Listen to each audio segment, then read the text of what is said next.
Good morning, good afternoon, good evening, everybody. However you happen to be watching and or listening to this, I want to welcome you to a special episode of the Gaming Circle podcast. The podcast where this week we put on the spacesuits, we're flying in the sky, we're talking a lot of ish for some reason, all because of one game and one game alone. We're definitely going to get into that today. I am not right now joined by my illustrious co-host because, as you know, the prima donna of gaming needs to take his time and show up fashionably late. So, of course, I am joined instead by the amazing guest that I was able to secure for this week's show. Now, for those who may not know, you haven't seen her around, she took the Xbox community by storm, seemingly. And I know you've been at this for a while, but it seems like you came out of nowhere and really a lot of passion, a lot of enjoyment, a lot of great fun streams. EpicTreasure joins us. Welcome to the show. Thank you so much for being here. Well, pleasure to be on. I hope you've been well, everybody. Thank you so much for being here. And first off, let me apologize. It's like midnight where you are. You've probably been streaming Starfield all day. I really am sorry to invite you on the show and have you agree to be here. No, it's a pleasure. I was playing offline. I wasn't streaming. I saved that for tomorrow. Okay. Charity stream. Excellent. So while we get started, you know, some folks in here may not have come across your streams before or may not know what you do. Why don't you tell the fine folks just some of the stuff you do online and all the followers you've been able to garner doing stuff? Oh, you know, I have popped up out of nowhere, haven't I? It's like, I think it was about June that I popped into the Twitterverse and started to be a bit naughty. And but before that, I've been creating for maybe, I don't know, over a decade with guides and, you know, things like that about skill trees and troubleshooters and all those sort of things, especially with like role play fantasy games, especially with dragons and all that kind of stuff. That's my baby. So you're all in on RPGs and things like that. So that means this is the perfect time to have you on. This is the hardest of hard. Well, okay, I was gonna say this is the hardest of hardcore RPGs, but I think this year that's probably still regulated to Baldur's Gate 3, but this one's up there as well. And you know what? I don't usually like space either, but this one is. I've started. We should maybe wait for number 3. Oh, you mean Everborn Prima Donna? He'll jump in here when he can. But you know what? You're right. Before we get into the conversation properly, let me first and foremost thank all the great people that have joined us. People in the chat. The chat's already lively. The chat's climbing. All the great folks.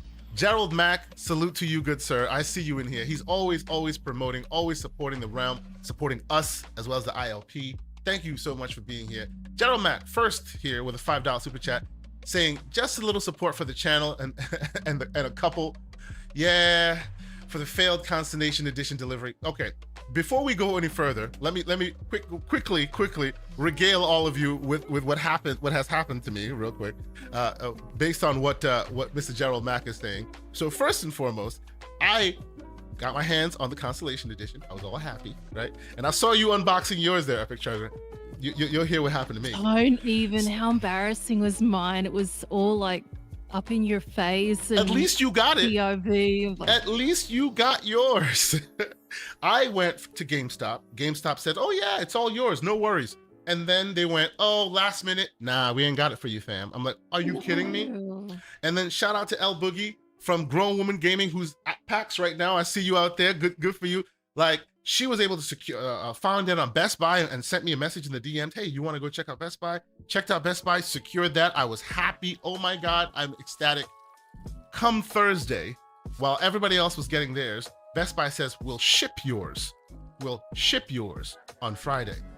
And I'm like, so I messaged Best Buy. Best Buy is like, oh, don't worry. We ship it and you receive it the same day. I'm like, are you sure about that? They go, yup. Come Friday. Check again. Oh yeah, it's on back order. You won't receive it until September 8th.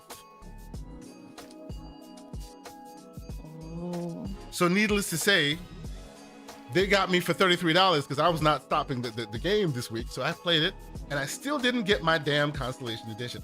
So I will hear no slander about how your POV ended up. Because at least you got yours. Oh my god, it was so embarrassing. Mm, But don't be I'm a bit embarrassed. notorious for making really janky unboxings. They're never clean, never with a tripod. They're always just, touching everything and all that sort of stuff. So Yeah, yeah, but at least they're, at least you got organic. yours. At least you got yours. That's And of true. course, before I continue on, ladies and gentlemen, boys and girls, Everborn Prima Donna, what's going on, sir? What's happening? What's happening? What's happening? Okay. Your mic was No, in and give it a out. second. Yeah, just you gotta see, give you it a see, second. you got to give it a It's the second. software. It's not any bad setup. It's the software. The Elgato Wave XLR. And it chooses to be a prima donna in the morning, like much like yourself. So welcome, sir. Welcome. What can I say? Let me catch up on a few more super chats real quick, and we'll get this thing started. I see BT Maverick 707 with a $10 super chat. Thank you so much for being here, BT Maverick. He says, "Morning, everyone, and welcome, Miss Epic." Ooh, and of course, there goes Mr. Everborn Saga. He left us again. Fantastic. Here we go. He'll be back. Let's see. I know this is going to be a Starfield heavy day, but any quick thoughts about the new, the Lenovo handheld, and what do we expect for the battery life as the ROG Ally? Sir, it's interesting you bring that up. We will definitely talk about it. No worries. We're definitely gonna get into it because I did see that pop up, and I know some people want me to talk about it. I will mention it. If you want to deep dive, you'll probably have to catch us, myself and John Wolf, Monday night on the Gamers Playground, where we'll talk really technical about this stuff. But don't worry, there is a topic about it. We'll chat about that as well. Mr. Joanna Dark, $5 super chat. He says, "Morning, gentlemen. 48 days until Elephant Mario uses Sonic's back." Ooh, wow. Riding him, pause. Oh, buddy, what are you doing this morning? Like Yoshi. Oh my goodness. Sonic is about to be like Volition. Rest in peace. Oh, come on. It's too soon, man. Shout out to Volition, makers of some of my favorite games that have now announced that they are no longer going to be a studio. We'll talk a little bit about that as well. I don't know if Epic, you're aware of Volition and what they've done. I used to love some of their old games. I don't know if you were ever aware of Volition and those days and what they did, but they announced this week that unfortunately they're closing up shop because times is tough out there. No, that's going to be your forte for sure. Yes, no worries. We have a lot of games to talk about today, and of course, Dayron Cologne. Thank you so much for being here, Mr. Cologne, with a $5 super chat. He says, "Good morning, gentlemen. While everyone spends some time in space, I'm spending some time with the Holy Mother." What? Very close and personal. Pause. What is with the innuendos this morning, gentlemen? What are we doing this morning? People, we try to keep it PG-13, but they always try to push my boundaries a little bit. They push my boundaries, but it's okay. I'm happy y'all here. I'm happy you guys got the slander. I know the chat is already lively. Mr. Everborn Saga will join us momentarily. I think he probably is having some connection issues or whatever. But let us start this show as we properly do, and we'll get his take when he gets there. First and foremost, though, let us talk with you, Epic, about your experiences in Starfield. Now, there's a lot to get into. Obviously, there's so much to talk about because the game is really massive. Let's first and foremost start when this caught you, when this hit your radar. What you thought this would be. Ooh. That kind of thing. You know what? Well, PG, I'm gonna try and behave as much as I can. If you gotta let it slip, let it go. It's all good. Let's go. When it was first revealed, I think I was watching. Was it a E3 when it was first shown? Yeah. And I said it looked like a piece of shit at the time because I wasn't used to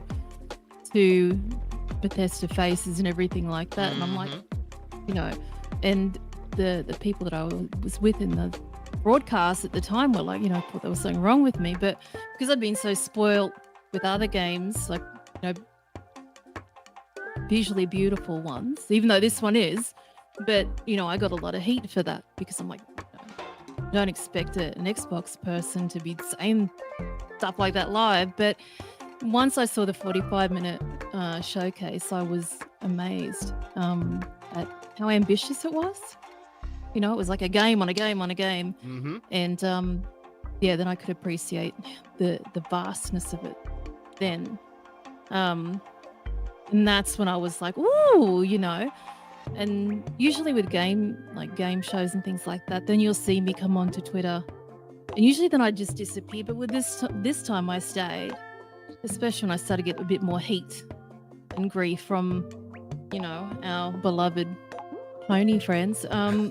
I sort of stuck with it, and it's just been going ever since. So the hype thing that I've sort of been on is a culmination of all that intrigue of the size of the game and the community too. And it's been a pleasant surprise. Like I said, I'm not a big space fan usually either. RPG fan, sure, but space. But this is really absolutely stunning. Excellent. Visually stunning game. Excellent. Yeah, and see, there you go. You know, I've been talking with Epic in the background. She's talking about, oh, she may not have a full understanding of the technology and this and that. You expertly just pointed that out, right there.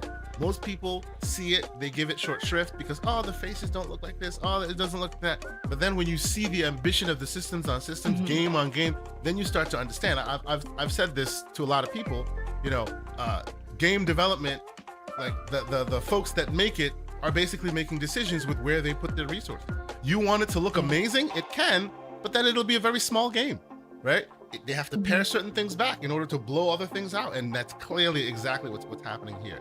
So no, yes, absolutely. I completely agree with you. The initial look of it, I was like, okay, let's see what these guys have to show us to make it different, to make it special. And yeah, absolutely, you're 100% correct that it looks like they've definitely hit the nail on the head. Mr. Everborn Saga, are you back, sir? And if you're speaking, you're on mute. Oh, he's here, but I think he's on mute. He's still muted. But all right, we'll get back to you in a minute. Keep going, Epic. So you saw the game. It looks the way it does. You started getting more of the background, and then for about what was it now? Actually, hold on. Before I even go there, which E3 did you see this at? Because there were two E3s this was shown at. Well, yes, two E3s this was shown at. There's one. Oh, he's back. Yes, sir. I'm sorry. No worries. I don't mean to derail the show. Please. Windows decided it had to do an update right now of all times. I had no choice. It is in the update process now. Okay. And I have joined from my iPad. Oh, fantastic. Look at this. This is amazing. So momentarily you'll switch it over. No worries, brother. It's all good. Yes, It's all good. But I'm here if you guys need me. Not a problem. It's all good. So to get back to you, Epic. So needless to say, you got into it. There's two showings of E3. There's the one where it just showed a satellite. Literally, it was just like a GIF, a satellite shot in the corner, and then it went away. This was when Fallout 4 was announced way long ago. And people were like, oh, this is just, this is going to be vaporware. It's never going to come out. Many, many, many years ago. And then there's the E3 you're describing. I think that was like 2018, 17. I'm not exactly sure. I'll look it up. Where they actually showed you the first bit of footage, the first level, if you will, right? When you're in space. And by the way, folks, for those who are in the chat who haven't gotten a chance to experience it yet, we're only going to show. I'm only showing the beginning of it. I'm only talking about early experiences. We're not talking spoilers because yes, there are some spoilers in the background, in the back that you probably don't want to know until you experience it yourself. So we're not going to go that far. But the basically the E3 demo that I think you're talking about showed the first pirate level, right? Is that the one you're talking about, Epic? I think so. I think so. Where it showed the weird crab monster coming at you and all this. Yeah. Exactly. Yes. So that's the one you saw. Okay. So with all that, right now you've gotten a chance to play it. Now, did you play it early or did you play it within the release window? Oh, I did not. I didn't get a review code. Yeah, you didn't get a code. And at the time, I didn't, and I didn't ask for one either. I messaged Bethesda because I, worked with them before, and I'm like, here's my plans for Starfield. All of them except for a review code. I didn't think of doing that. Because there's a lot of different things I want to do, like a lot of cinematic stuff, a lot of guides, a lot of about the traits and how to build a character. And it wasn't until people got the review codes that I'm like, oh, damn, this is not good for me, because it put me weeks behind other creators that had the time to understand the game.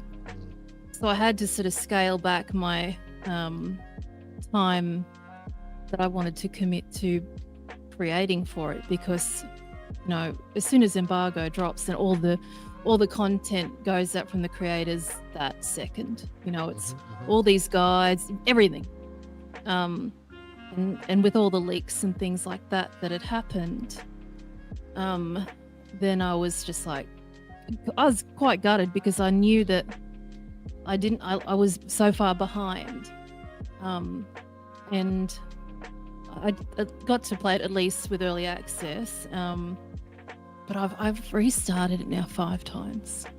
Yeah, let's talk about that a little bit, because I saw your tweet about 4th time's the charm, like a different character. Have you been rolling many characters? The first one I did, and I know that you can change your character visually, but I don't think you can change the background of it. And the first one that I picked, that was spec'd in with a shotgun. I do this in all games, though. I'll restart until it's perfect, and then I'll commit, because you don't want to get 30 hours into a game and then go, no, I think I'll restart again. Better to restart early. So that was the first time, and then the second time, I didn't know at that point that you could change your character visually, and then I realized my character didn't have eyeliner on, so I re-rolled again, and then I decided to play on. When I first streamed it the first day, it was supposed to be through PC, but it didn't work, and everybody else that I know had PC had the same problem. There was like a loading thing. I don't know what it was. Yeah, he's not. So I ended up not, having to play. He's not on mic, but I'll tell you now. It was Everborn Saga's fault. I'll tell you right now. So we start this game. Wait a minute. Whoa. Let me finish. Let me say it before you reply. We start this game, right? It's 7 o'clock on the dot. We're ready, or was it 8? Whatever the time was, we're starting. I think it was 8 Eastern our time. We're ready to start. Mr. Everborn Saga gets into the DMs. We have this big DM with a bunch of folks, and he proceeds to troll me and goes, "It's time," and proceeds to delete a certain game before he starts his game. And in that moment, it wasn't a certain game. For everybody. It was No Man's Sky that I deleted. He jinxed it for everybody. He's like, "Oh, it's time. Check this out, Keasante," and then no one could play it. It was his fault, ladies and gentlemen. His fault and his fault alone. I mean, so blame him. Sorry. You never heard me say that I wasn't here. That's all I want to say. Mr. Everborn Trollia. The issue was what I saw worked for a lot of people was in the beginning. It was like the pre-download that wasn't working, so you had to basically uninstall and then reinstall.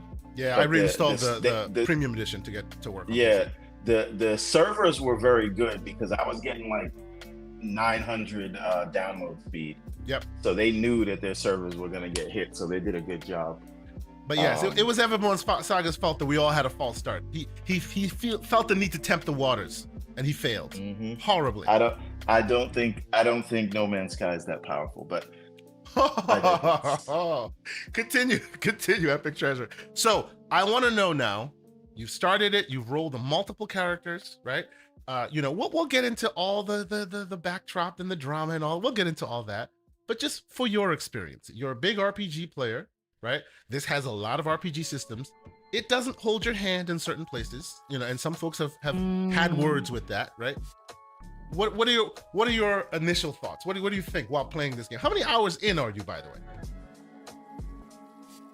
Look, played time about 10 maybe. No more than 10. Okay. Because I keep ticking re-rolling characters. Yeah, that's right.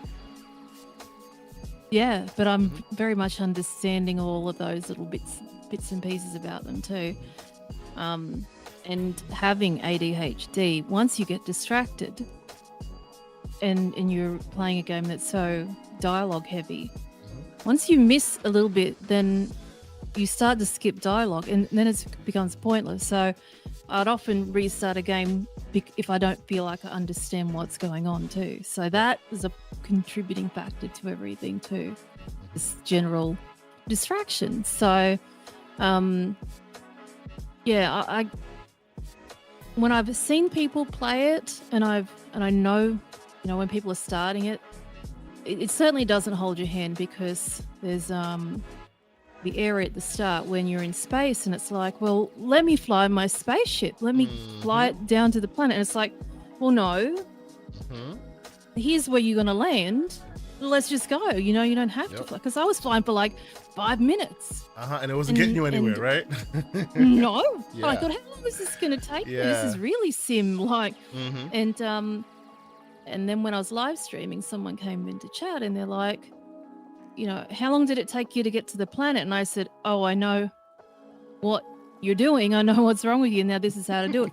And then I was doing tutorials while I was live streaming to go, this is how you get to the first place.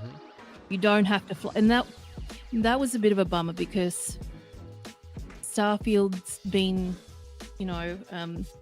very heavy on the beauty of space and things like that, and the travel and immersion, and off the bat there wasn't that. You know what I mean? That's not a problem, because I know that later on that's going to get far more heavy, but to start off, it's like, well, let me they cut you to the chase a little too much, right? The little cut to the chase a little, they yada yada yada the middle a little too much. You wanted to do the thing and go to the place, and I wanted to go, and even on the first one of the first planet, you just run down a hill. It's like, well, let me frolic a bit. If you play No Man's Sky, you know that walking around the surface of a planet is part of the immersion. Scanning the creatures is, and the fauna and stuff.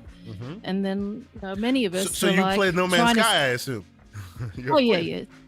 Okay. Yeah, day one. And I was annoyed with that, because in my brain, I thought, I've found this creature and I can call it whatever I want. And that means that everybody that finds this creature after me, they're going to see my magically named creature. And I spent so long naming these creatures, and then to find out that it didn't make a difference anyway. It's just for you and you alone. That's true. Exactly. So, that was, and the whole scanning thing is not a big good point for me, because it's like, oh, here, scan these creatures and scan this and scan that, and it's like 13% scan. It's like, well, how much more of this creature got to scan? But you've got to scan multiple ones in order to discover fully the creature. So I've got little nitpicking things, but I'm very early into it, and I know that I can't really say, I haven't got a decent enough opinion yet through experience, but those are the things that I would correct myself. There's like, it's supposed to be immersive. Some nits so a little bit of nits here and that. But this is from a No Man's Sky player. How long what are your hours into No Man's Sky, by the way? I don't know. Like hours, days? Oh, it would be days for sure. Sure. And you know what, ladies and gentlemen, I swear, and I know Everborn Saga is going to say I'm lying, I swear I did not know EpicTreasure played No Man's Sky until this very moment. I too am a big No Man's Sky player. I have many games on Steam. It's my most played game. So I came into yes, I came into this game because it also has a VR component, and I'm a big VR guy. So like, as soon as that you could be in No Man's Sky in VR, I was like, I'm living in that place. It's awesome. So myself and Everborn, I'm gonna let you get into it. We've been having this back and forth debate. I think he's about what, an hour, 2 hours into No Man's Sky. He just wanted to play it to see if I was right or I'm wrong. I said initially, there's a lot of No Man's Sky elements to what Starfield had shown off, right? And of course, the Hoove brothers, shout out to Mr. Infinite Umbra out there, they've been poisoning the well, calling it, oh, it's No Man's Sky, like, or whatever. So whenever I suggested that, they were like, oh, you can't say that, that's not allowed, right? But here you are, another really big No Man's Sky player, making the same comparison. So here we go. I swear I didn't do that on purpose. Mr. Everborn Saga, are you going to stand up for the rest of the crew right now, or are you just gonna sit there and deal with it because it's 2-1? I'm absolutely sure you did plan this. That's the first thing. This was absolutely. First of all, hello to our guest. I didn't get to say that because yes, I sir. had technical difficulties because of Windows. So thank you for coming. Thank you okay. Hold on. Before you even do that, because you have Windows slander, Mr. Joanna Dark with a $2 super chat saying, "Ever Windows XP saga updating his compact Presario." Continue, sir. So no, it's not a compact Presario. It's a gateway that has a cow on it. Yes. Yes. But shout out to our esteemed guest. So I just wanted to put those manners out there. Once you throw your manners out, now you're gonna sit here and troll her like you trolled me for the epic the No Man's Sky take, right? I'm not trolling anyone. I'm only trolling a game, which is No Man's Sky. So this man's put like an hour and a half into this game, an hour and a half at most into No Man's Sky, and he feels the need to speak on it. I have about 6 hours into No Man's Sky, and that's which is still a drop in the bucket, a single drop. That's fantastic. Cool. There is, apart from being in space, and apart from visiting planets, this is a space game, so you're gonna have empty planets, and there are planets with unintelligent life on it, right? And you have a laser and a scanner. That's it. You are going to go on this story of the constellation. You're gonna join these factions. You're gonna go and find these artifacts. There's actually going to be voice acting, the tone, the graphical elements. None of this game looks similar. Get into one corridor fight, and I will tell you will easily see that these games have almost nothing in common, except for the fact that you are in space. And there goes Everborn Saga again, adding all the additional elements that we all agree are there, and using that to tell you conveniently ignore. Oh, we all agree that all those elements are there, but that does not take away from the elements that are like No Man's Sky, which are also there. I'm just saying. Please, Epic, am I wrong here? We're here for the debate. We're here for it. Do you, as a person who's played it, where are your similarities? Do you think it's razor thin? Do you think they saw No Man's Sky and went, Because we have evidence now, because like we've heard now Pete Hines talk about it. We've heard Todd Howard talk about it. The timeline of when it was an idea to when it was whiteboarded to when it was in production to when it released. And let me tell you, when it was whiteboarded, No Man's Sky was out. It's a fact. So wait a minute. So because you want to prove this point, you are suggesting that Bethesda had an idea for Starfield, or maybe they saw Starfield and just saw No Man's Sky and just said, let's make our clone of that. That's not what you're saying, right? No one's saying but that. You're making insinuations right now. See, there we go. Right now, I'm saying that No Man's Sky influenced this game in one way, shape, or form. Do you think I'm wrong, Epic? Sorry, go ahead. I think if somebody's played No Man's Sky and they saw the trailer for this, they would have to be deranged to think that it was not No Man's Sky-esque. Like, I was watching it, and that's the game I thought I was watching right then and there. In that bit though, not the whole Starfield. I'm not saying Starfield is a copy of it. It's that element of the exploration in regards to the fauna and the creatures and the mining looks, come on, scanning. It looks the same for that only. Hand to God, I did not know this woman had played this game ever, No Man's Sky. I did not know that until this very hand to God. Originally on PlayStation, then I frolicked on Xbox, but just that bit though. I love the word frolic. That's the first thing. And Keisante, no one believes you. You don't have to, but it's true.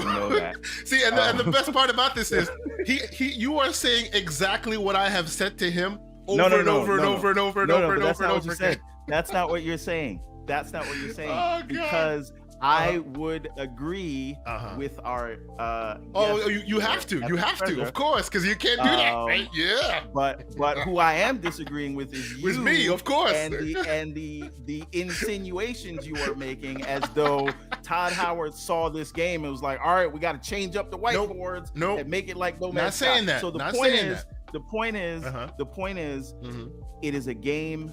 It is in space. So you have to mine things. You're you sure? use a laser. That's it. No Man's Sky is a simulation. It is a survival game.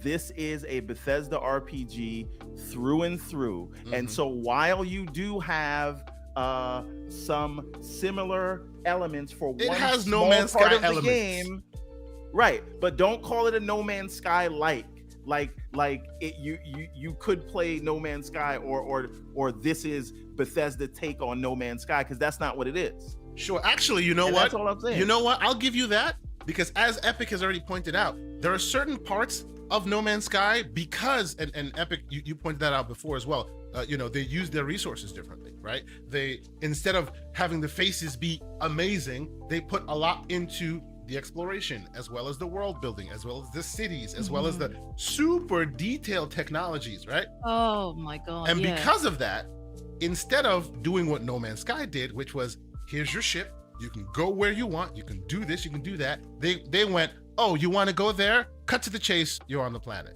Oh, you want to fly there? Cut to the chase, you're on there. What do you think? Do you think that they should have gotten rid of a lot of that No Man's Sky-esque part of it?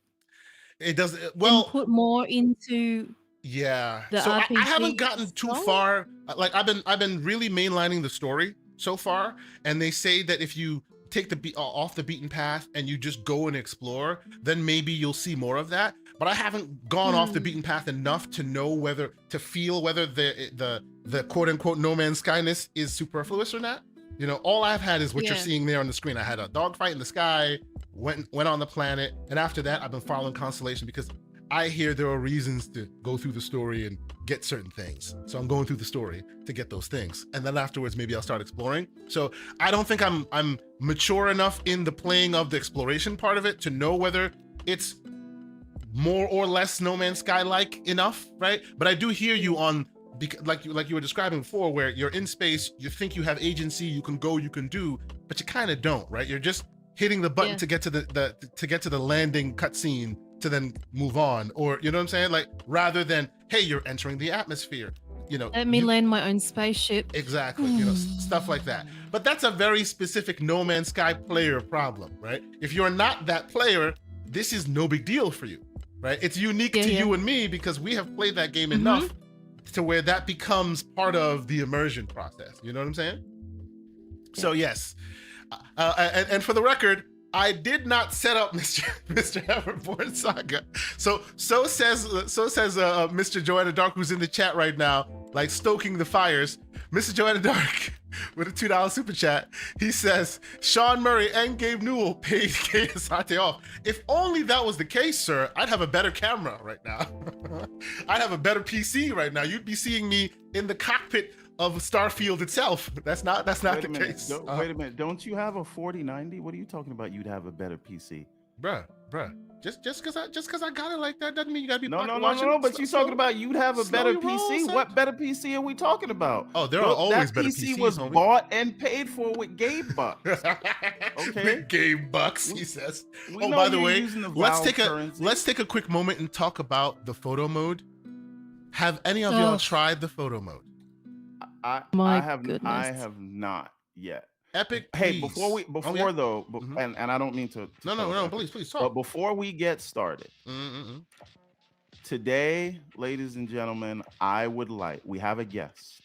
I would like us, because Kay Asante did not hold the line last week, I would like us to get to 200 likes on this episode while we are live on the air. True. If you have not hit the like button, please do. Not subscribed, and if you want more slander from me calling out Kay Asante on his nonsense, hit the like button. Liquid Cool 4090, sir. I hear you. Please hit the like button, because otherwise Mr. Everborn Saga will hold us hostage like he tried to do last week. Yes, please. If you haven't hit the like button, please do.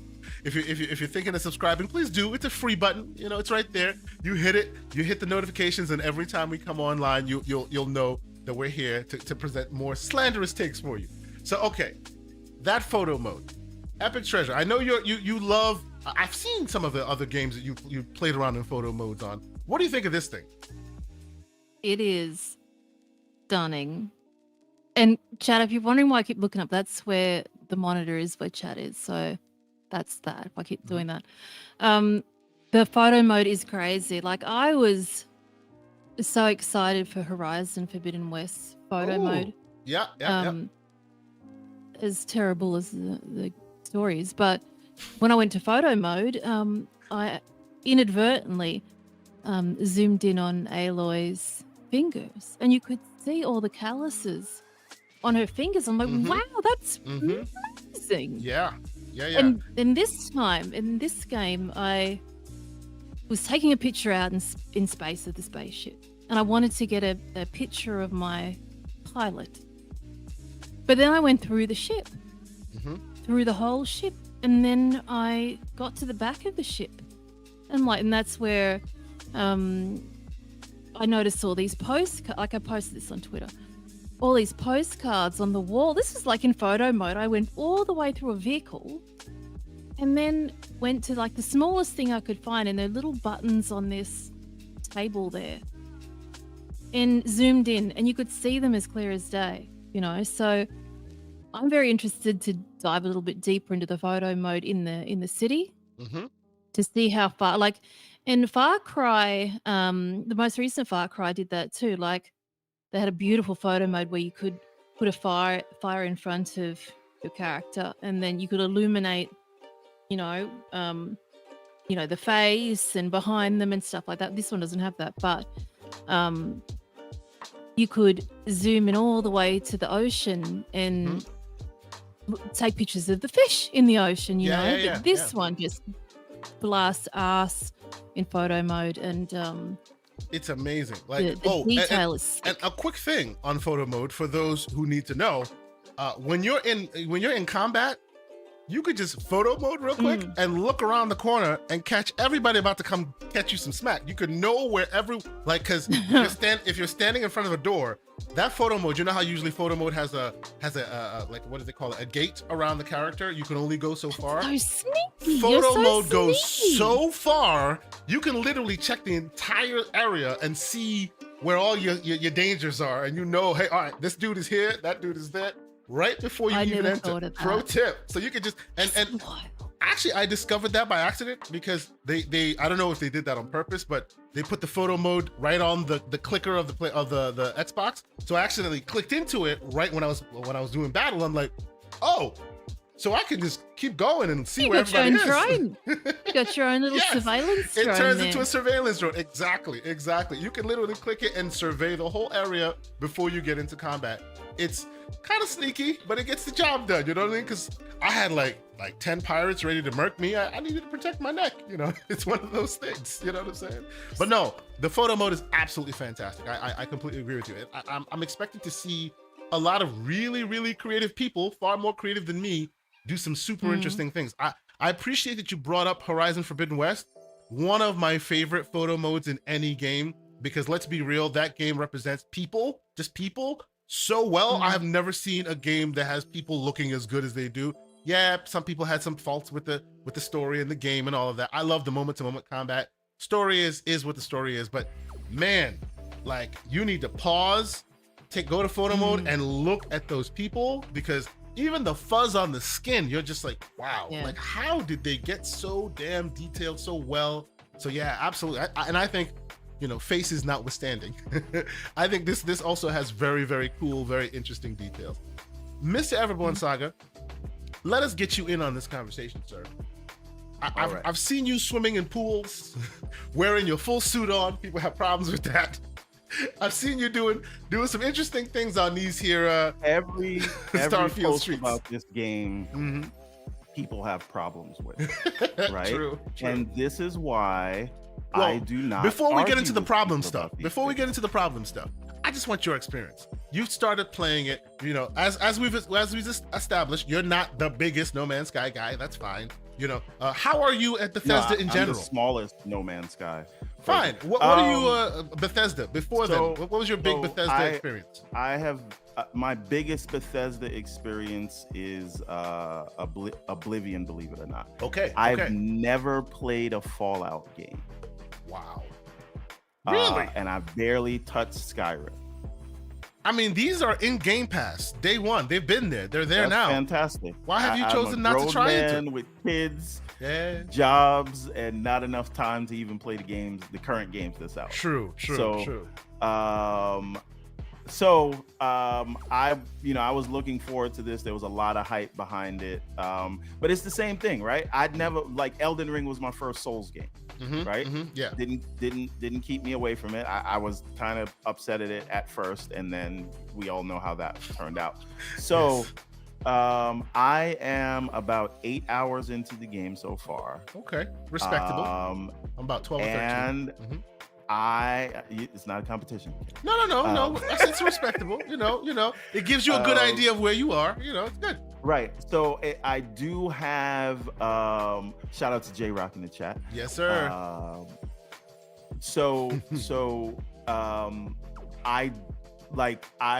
I've gone on my first mission with Sarah, and then I don't know if anybody has visited Earth yet. That's when it kind of clicked for me what was going on. If you land on Earth, and they were basically, I don't know. For those wondering why she's called the Gremlin Queen, there you go. One of my favorite movies, by the way, of the '80s. Love that movie. So I'm a Mogwai. Oh Lord! Not a gremlin yet. No, you haven't talked. So that means you don't shower. Oh, that's terrible. But with Starfield, it really feels like anything can happen, right? Like by the way, what class did you guys chose? Because I chose a space scoundrel. Okay. Epic. What is your class? My current one or the first one that I picked? The one you're rolling now. Your main. The cyber one. Oh yeah. What is it called? Cyber Runner. Cyber. I think it's so. It's the one that the sneaky thief. Yeah, I'm a bounty hunter. Thief. Had to do it. You know, I'm on the hunt for my Mandalorian helmet, and then I'll complete the look. I want ultimately to have a full Mando outfit. I am a bounty hunter. I have the jetpack on, the whole thing. You know, so there we go. My first one was a gangster, and that's the one that I'm like, oh no, I don't want to do that one. Yeah, it was not right. So, okay. Yeah. But I do feel like anything can happen. That first firefight, well, actually the second firefight that you get in, where you have the Crimson Fleet that you're fighting him there, where you have Vasco with you, like. Yep. A lot of people fought their way out of that. I was able to talk my way out of it by lying, right? Now, let's be clear. The finger was on the trigger in case things went south. But I decided to risk it all and choose the 5-point bluff, right? Because it's a point system when you try to persuade people, and you can be, more or less risky. But I happened to win the luck of the draw, and then they stood down. Now, almost everyone I talked to in that scenario, even if they said the thing I said, it still ended up in a fight. But when you choose Space Scoundrel, you start with elevated persuasion. So that's why that ended up working out for me. Okay. Now, Space Flight, I'm starting to get the hang of, but it really does feel like they've kind of created this living universe. There's always something going on, and I have this main quest, but like you can just tell there's a bunch of stuff going on around you. And this is kind of the way I wanted to feel in this world. It feels and I know there's a lot of Mass Effect comparisons, but Mass Effect was all about that story, and this is like it has that. Well, we'll see if it has that level of storytelling ultimately, but from the beginning you feel like that world building is there. But it also just feels more alive than any of these space RPGs that I can point to. you're talking about space flight. So the mechanics of space flight, which I find interesting, you put your resources into shields versus I this actually versus think that is really good. It makes me feel like I'm pressing all the buttons to take off. That is from Elite Dangerous. That's literally the Elite Dangerous system. Like, I play Elite Dangerous all the time. You have your weapons, you put all your energy into shields. That means your weapons are less. So it's always this when you're in mid combat, you're scared because, whoa, my shields are going low. I got to put it here. I got to put it there. Super cool. They added it here too. So again, I need to admit that I'm a sucker for sci-fi and space travel, especially space travel that is not so far out into the future. It feels like, obviously, we don't have like warp drives or whatever. Sure. But this feels like near future, something we could potentially you went to Earth. Did you actually hear what they talked about Earth? Like, they tell you what happened to Earth, and you're just like, I don't know. It's wild. Do we want to? We're not doing spoilers. We're just giving our initial impressions, because there are certain spoilers that I don't want to give that you might be surprised about too. If you are playing the game, go to Earth and then ask whoever you're with about Earth. And then you'll find out. And your like second mission is to like go to something near the moon. Also, just landing on the space station was great for me. And that the fight in the space station, I don't know if you have to kill everybody, but I did. And it was weird because you do all that killing just to get a notebook. Yeah, I'm like, we could have just went and snuck in, got the notebook, and pieced out. What's the problem here? Right. So one thing I will say, I am playing the whole game in third person. But which third person? Over the shoulder third person, or really third person? Because there's two. Really? So when I need to clarify this. I actually just start for that space station mission that we're talking about, which is right now you're seeing on your screen. Right. I had to switch to first person to clear it because I kept dying because I was playing over the shoulder for battles. Yeah. Right. And then far back just for walking around. But I can't get the accuracy right of shooting people. And it might be that my guns suck right now because it's early days. But the just coming from other, not Bethesda, but other like ZeniMax games. So when we talk about Ghostwire Tokyo or Deathloop, right? Deathloop has like a hard auto aim where if you're down scopes, you're auto aiming, right? This doesn't do that. And so once I kind of understood that, I had to switch to first person mode just so I could start shooting people. But the combat is legitimately good, especially for the kind of RPG that it is. But I can't get the combat to work in over the shoulder. Not for me, not with any. Well, okay, so again, over the shoulder, maybe I hear you, but third person, like the far away third person, I find I'm able to make it happen. It's good. It's real good. So maybe I need to do that because I was treating it like I'm in combat, so let me go over the shoulder like Gears of War or whatever. Yeah, no. Maybe it's better if I. It's floaty when you're in that mode. Okay. I'm gonna try the far back, but it's hard to get that when you're in these corridor fights. If you're in a big out in the open fight. Also, there's no cover system. I mean, not really, but you can duck behind something, and you can duck behind something, but there's no official cover system. True.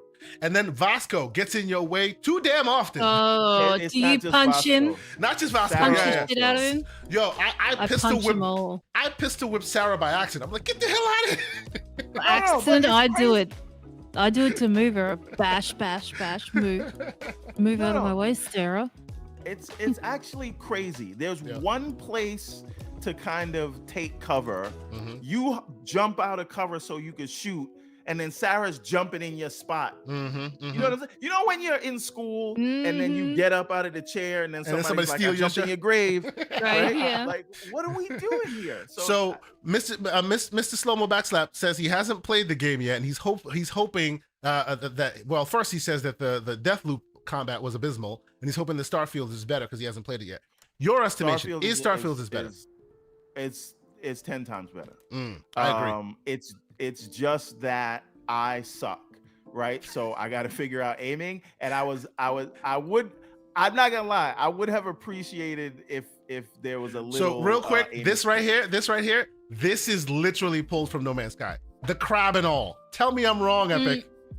Tell me I'm wrong. First of all, No Man's Sky is not the first person to have crab monsters. No, like but that, just so like this, literally like this.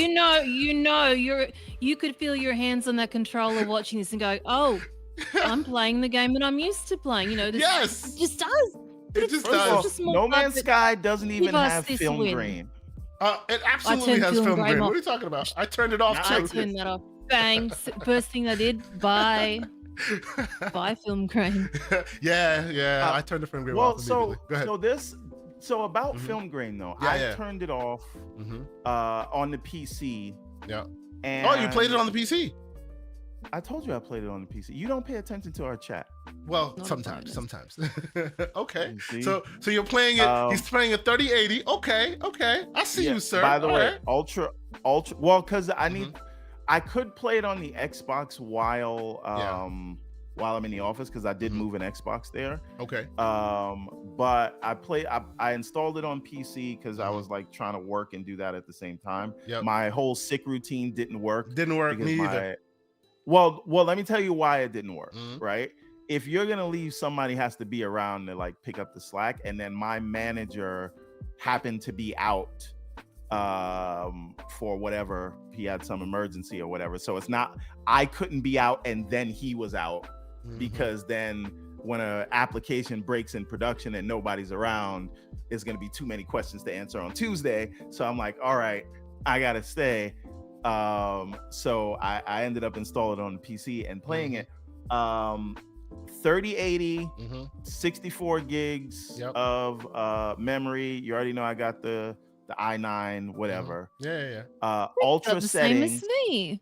Hey, exactly the same as me. You're a woman of culture. But I basically stayed at around 45 frames a second. Seriously? With that setup, yeah. Now Slow-Mo says that there's some issue because in the ultra settings preset, you got to turn shadows down to. Shadows are being ridiculous. They're taking over most of the resources. So yeah, there's some updates that need to be happening there. He said change the shadows down to.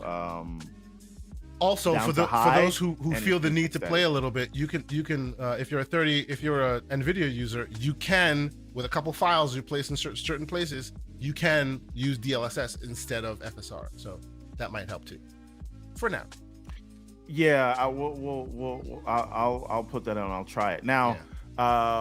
The lighting is a lot better on PC. And I noticed it because like the saves are like really good, so exactly where you leave it is where you're gonna pick up on the other thing. So I did not notice like the game looked amazing because I first started it on the Series X, and I'm like, this looks really good. You're in that cave or whatever. Then you get on the PC. So you did it the right way. You did it the right way. Good job. I did it backwards. I started on the PC and then I went to the Series X, and it took me an hour just to acclimate. Because once you're playing it, and forgive me, I hate to do it, I was averaging around 85, 90 frames per second. And certain places I'm 120. So when you're playing it that was smooth as butter, then you go to the Xbox, you're just like, oh no! Let me ask an hour in, and it's good. It's like really good. Did you for PC? Are you doing it on Steam or the Windows Store? Windows. Game Pass. Windows. I have the premium edition. I did it on Windows. Now my question is, can you because I know sometimes the PC the Windows Store version of games is not as good as the Steam. They have issues, and sometimes you can't do mods on the. It's the same thing. I've actually been playing with the code on the Windows Store version and looked at the Steam version. Like they finally did it right. They didn't UWP it. It's the full version. You can slip it in. Everything's working. It's all good. Yeah. So you can definitely do it on the. That's what she said. Okay. So the thing is. My question now is by the way, I went down to high settings. It looks terrible going to high settings. You got to go ultra. Like if you go down to high settings, the Xbox looks better. Well, but that's if you go to high settings on everything. The high preset. Yeah, if you're strategic, you can be high while keeping certain textures really, really quality. You can be a bit nuanced there, you know. But yes, to your point, if you go all high, yes, it doesn't look great. Now, medium or low gets you decent performance on this guy. Because it's a small screen. That's the place I have not installed it yet. You but should. Like, it's fun. I will. Mm-hmm. Now, my thing is, like impressions of the game. Yeah. I am picking up what they're putting down, and from every review I read, it's a slow burn. It starts slow. Some people docked it for that, even though it got really good in the end. Whatever. Actually, I do have a little rant about that, but not what you think I'm gonna say. Okay. Well, we'll talk about the drama. We'll talk about the drama. Yes, we'll talk. But I love it. I love the world they put together. I'm not bothered by the loading screens, because the thing is, this is also why I get so weird and I push back about No Man's Sky, right? I feel like a lot of people, especially he's admitting he's getting weird. That's at least progress. Continue, sir. Like the people almost want it to be No Man's Sky, and I'm like, the game's not No Man's Sky, right? But then you'll listen to a review and they're like, well, in No Man's Sky, it's a seamless atmosphere to space to ground, and in No Man's Sky, there's no loading screens. There are, but this is not No Man's Sky, and it's not trying to be that. Right? So the idea that you have to pick a place on the planet to land and then land, that shows you that it's different and not trying to be No Man's Sky. But aside from that, like I right now, if I was rating it, just first impressions, this is not an overall rating because I need to get further in the game. But right now it's like 8.5, 9 out of 10. Yeah. And the reason I'm not going higher than that is probably mostly my fault, because the flying is starting to get fun. I'm starting to figure it out, but it's super weird. Like when I want to dock on something, I'm it's code. Okay, I found the thing that I want, but the ship won't stop. Yep. Right. Bang! Run into you, ram and stop your ship. Yeah, it's just that kind of thing that is like. Okay, there, and again, it's probably like you just have to get good. And you know what, Everborn, I will say though, real quick on that point, like I didn't feel initially that it was a thing. Like when people were talking about it, I was like, oh, what are you talking about? Because I've played so much of the space stuff, so much of these games, that I could literally feel like it's a glove that I'm putting on that I remember. Oh, I just got to go to, I just have to go into the map and then choose this and then bang, and I was there. But after people started saying, oh, it doesn't tell you anything, or I'm like, oh, like I clued into the idea that if you don't play these things normally, how the hell do you know that you have to go into the mini map, into the navigational map and choose where you're going to go? That we were told doesn't exist. Yeah, true. You know, you go to the map and then choose your destination, and then it takes you there. Otherwise, you're flying indefinitely in space. Like you wouldn't know this, right? Like, and for those who have the drama against that, I say, the game of the year, Elden Ring, says hello. I still don't know what the hell to do with that finger. Like, you know but see, the difference with Elden Ring is that From Software only gave that game to people who were Souls fans. Well, they didn't give that. They didn't like ask you, are you a Souls fan? Okay, you are allowed to purchase it. No.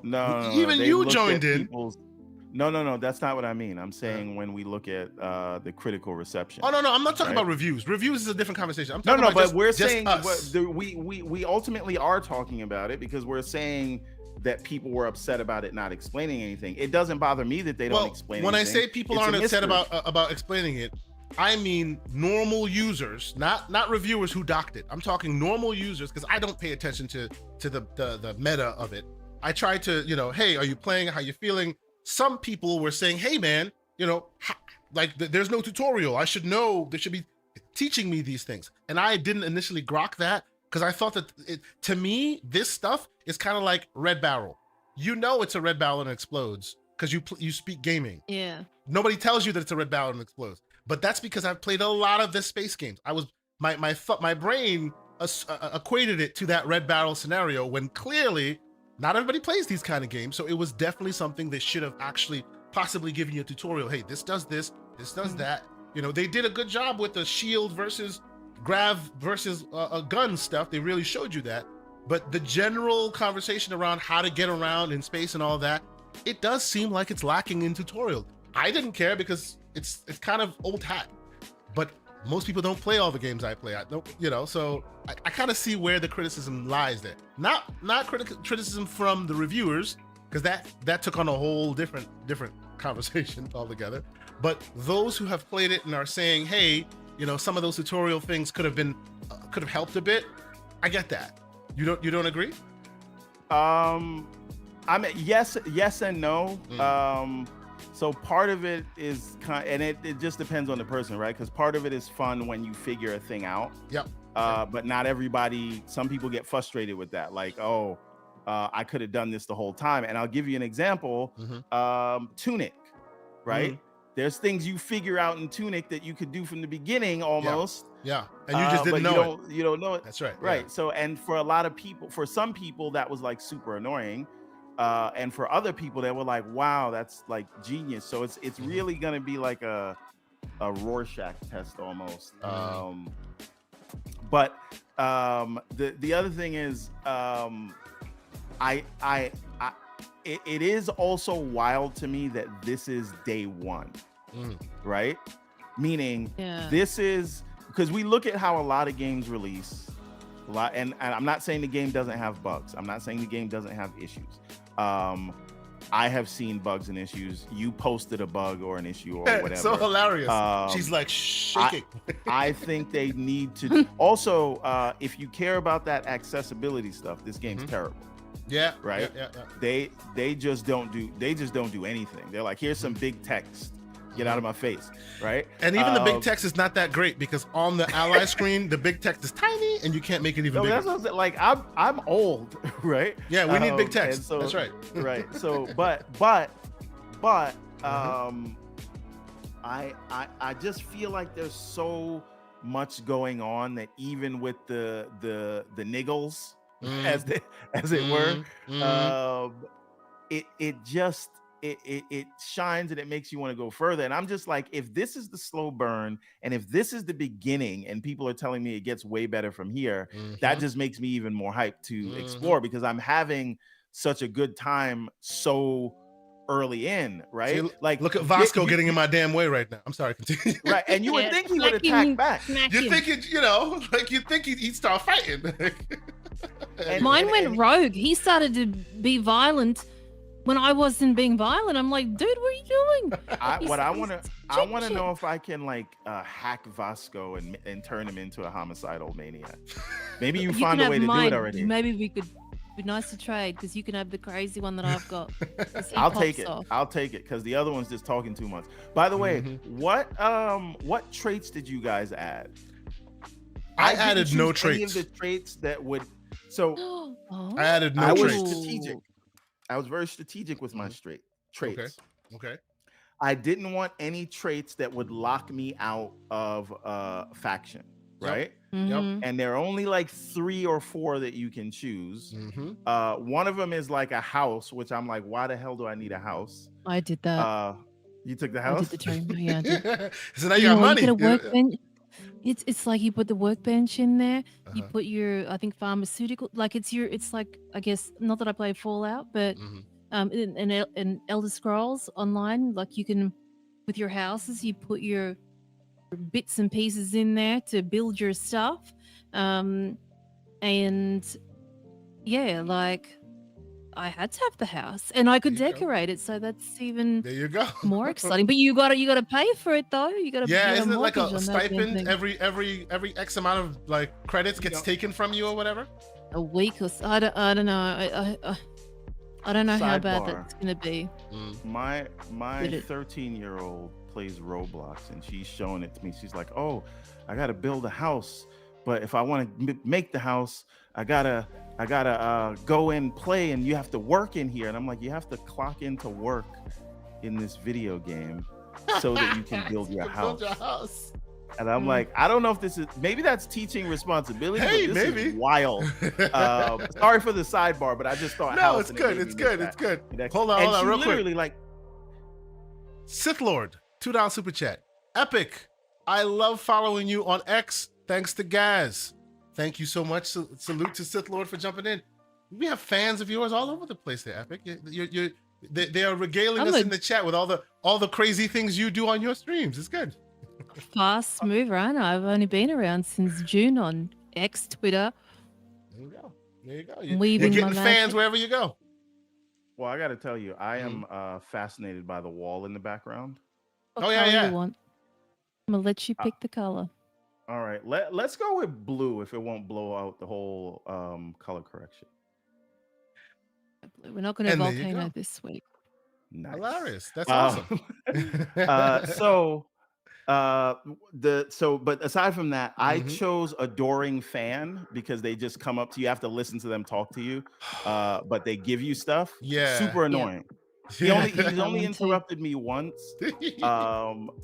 But like you can just be really mean to them and they'll just still whatever. And I think isn't he from Fallout, or he's from another Bethesda game that keeps Oblivion. Yeah, he keeps following you, like he's a big fan. Like it's basically an Easter egg from Oblivion. So now the other thing is, this is PC footage you have here, right? Yes. This is so PC footage. Yeah. So I just with the film grain thing, because we skipped past it for a little bit. I turned off film grain and it looked good in certain places, but then in other places, everything just looked too shiny. And it was to the point where I ended up turning it back on because I feel like it got weird. And then is anyone else having issues with like lighting on Sarah when she talks? Because depending on the room she's in, like the colors will be like super washed out and she'll look like an albino and her eyes will be dead inside. Yes. Yeah. The lighting is a little odd. Absolutely. Go ahead. Too bright. Yeah. But overall, like my thing is I am just like fully in. Like I got up this morning at 6, right, and I just started playing again because I went to bed like right before a firefight. And then I don't know. I have to get better at shooting. I hope that's just a matter of upgrading skills. The ship stuff is also, I heard it's part of the badness with the ship is that it is just your first ship is terrible, so you got to go steal one. But the last thing I want to say before we move on to the next talking point about this, in terms of anything happening, you know, when you go on a mission, you can go to a random planet or a science base and it'll be like, they're having some alien stuff going on in the xenomorphs, and the science experiments went wrong and everybody's dead, right? And then you could end up fighting that thing. So it's like, just if you have a feeling of something you missed on a planet, go back, because again, the world is happening around you, and I guess that's how Bethesda games work. But like this just really feels like it's exactly what I wanted it to be. I just suck at shooting and flying. So how about you, Epic? So give me your take. Do you love it? Are you still working on it? How do you feel about it? Isn't it the most addictive thing in a long time? It is. I'm like with my 5th playthrough. Now 5th playthrough means I've restarted 5 times. It means I played through the damn thing. But now I'm taking my time and I'm collecting things for my house. I'm collecting things for my ship. And I'm just slowly sort of going through all the containers and just really immersing myself in the world, since I can't do it so much in space at the moment. And by the way, this is me using photo mode to check out all my enemies before I walk in the door.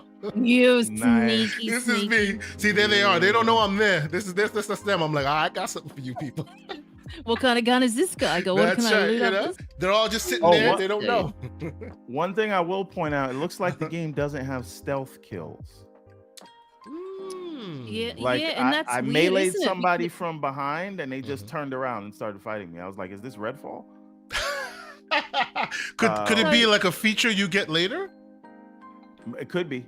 It could be. Because one of the traits is stealth, so I'm thinking, what does that Yeah. just mean, that you like got a suppressor and they can't hear you shooting them in the head? Well, you can Is tell that when how- you're invisible. So when you duck, that's like going into Yeah, stealth it's mode once you unlock that detected skill. Mhm. And then once you get that, now when you duck, you'll just turn invisible and it'll tell you when someone can and can't see you. But I'm saying in terms of like creeping up on someone and killing him from behind, Yeah, like, there's no insta kill. maybe Oh, there could be an upgrade for Chat's that, saying but Yeah. right that now there's a skill in the skill tree. Chat, the skill in the skill tree, is that to actually creep up and stab them? that I have to check. I don't know, because I've put my I'm trying to go broad with my points, and I'm only level 5 right now, so obviously I haven't had a lot of points. But I've added to the jetpack skill. I've added to the pistol skill because that seems like to be the gun that I'm the best with. And I've added to the I know they say you're supposed to add to weightlifting so you can get more items. The items thing hasn't been an issue for me. And I just feel like they shouldn't give you the same item over and over again. That's super weird with the guns, because you realize it's like, Sarah why keeps am I trolling me. encumbered? How many Grendels can you carry in your Exactly. bag? Yeah. And I'm Grendelled out. Sarah's like, get out of here. We need to start selling all your junk. Get out of here. Stop picking up all this crap. Like, this is what she keeps. I'm like, shut up, Sarah. I know what I'm doing. And then eventually Okay, I recognized that once I added Sarah to my team, then I could offload all my crap onto Sarah. 140 whatever points onto her too. Yeah, take that, Sherpa. Yeah. Yeah, but again, right? So, and again, this is super early days, but like you said, like I'm like encumbered, and there's 35 Grendels, and I have 2 of the same mining space suit, and I'm like, what am I supposed to do with this? Yeah, right? yeah.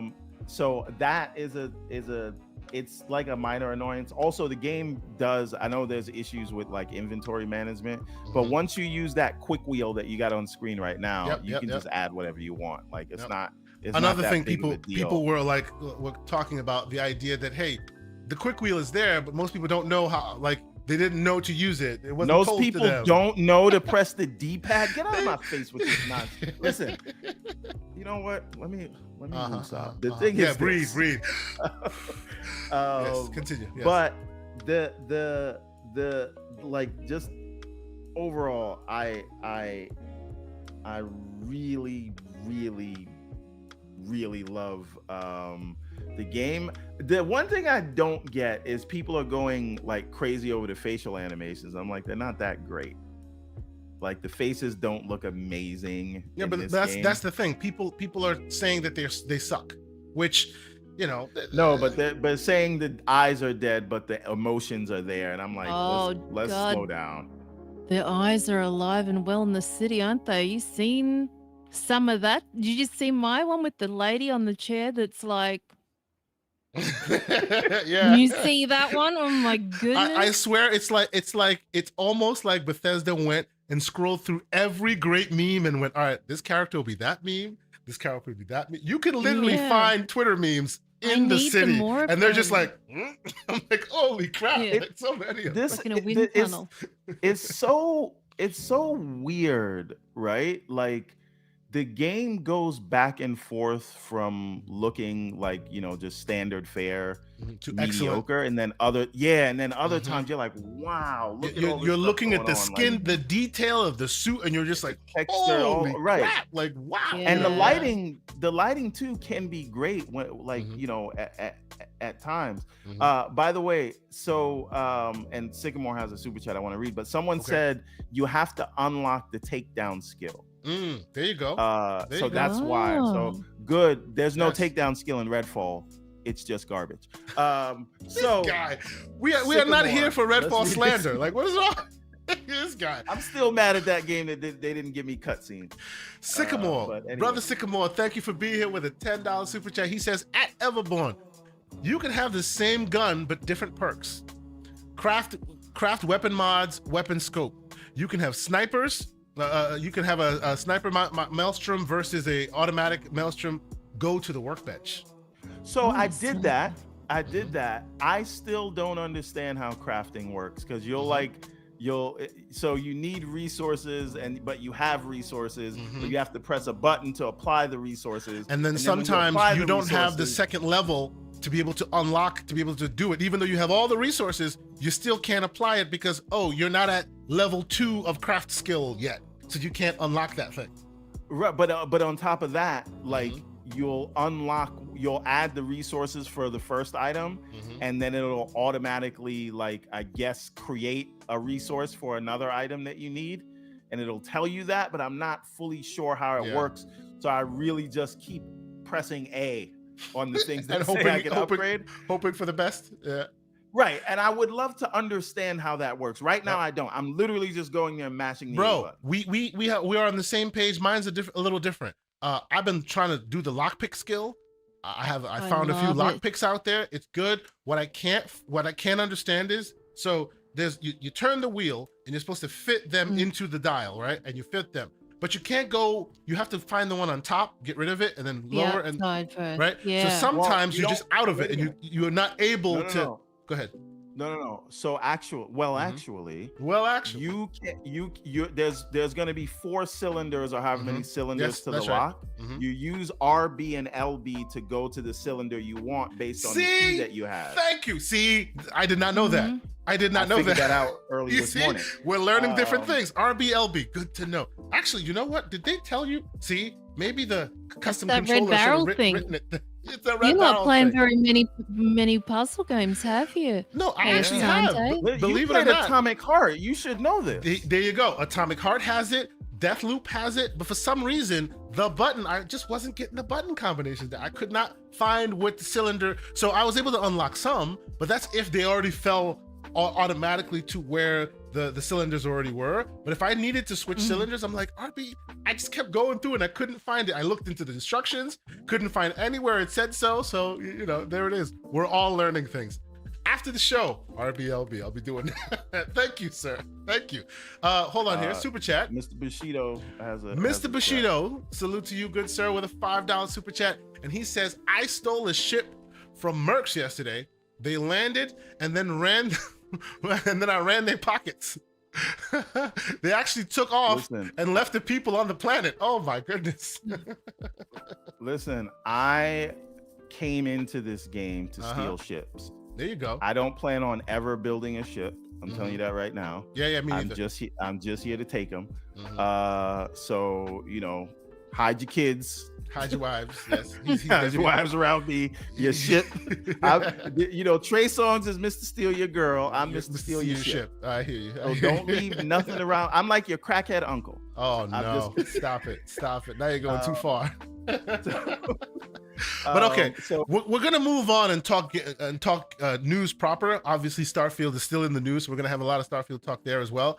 But I guess I want to SteamDB concurrent users for $100. We're gonna get there. That's actually, see, Mr. Everborn Saga not reading the show notes. That is the first news story we're going to transition to. All right. So there you go. So all right. So thank you guys once again so much for being here, and so that Mr. Everborn Saga doesn't hold us hostage, please get them likes up. We're at 99 right now. We're at 176 folks watching and or in the chat. We appreciate you so much for being here.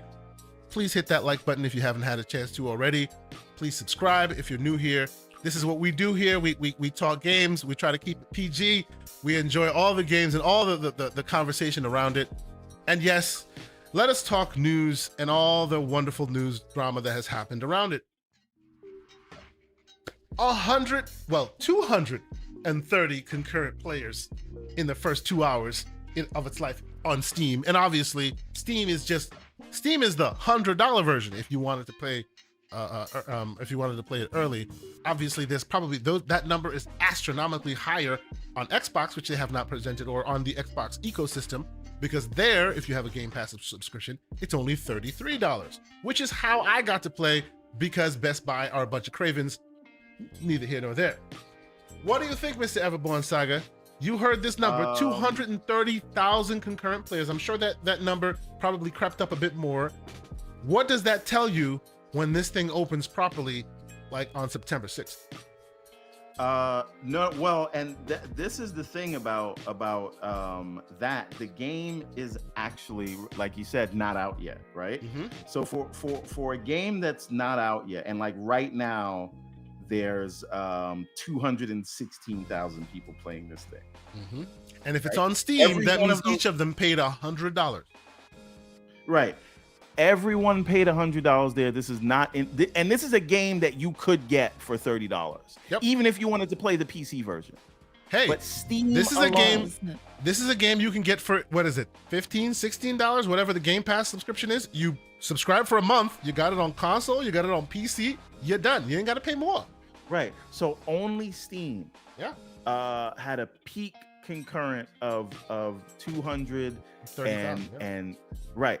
And so we know that the sales there are higher. And again, that's for the premium edition. We don't have the Game Pass numbers yet, but I can tell you right now, I just looked down this morning, 98 of my friends on Xbox are playing Starfield. That's the only game that's being played right now. Only game. Yeah. So this is the thing, this game, and this is why, and I know there's a topic later about a review or whatever, but I'm telling you, you are wasting your time worrying about 1 or 2 scores from IGN and GameSpot for a game that is doing everything that it promised, everything that you thought it was going to do, it is doing, right? This on the 6th, it is going to break Steam records when everyone has access to the full version. That's thing one.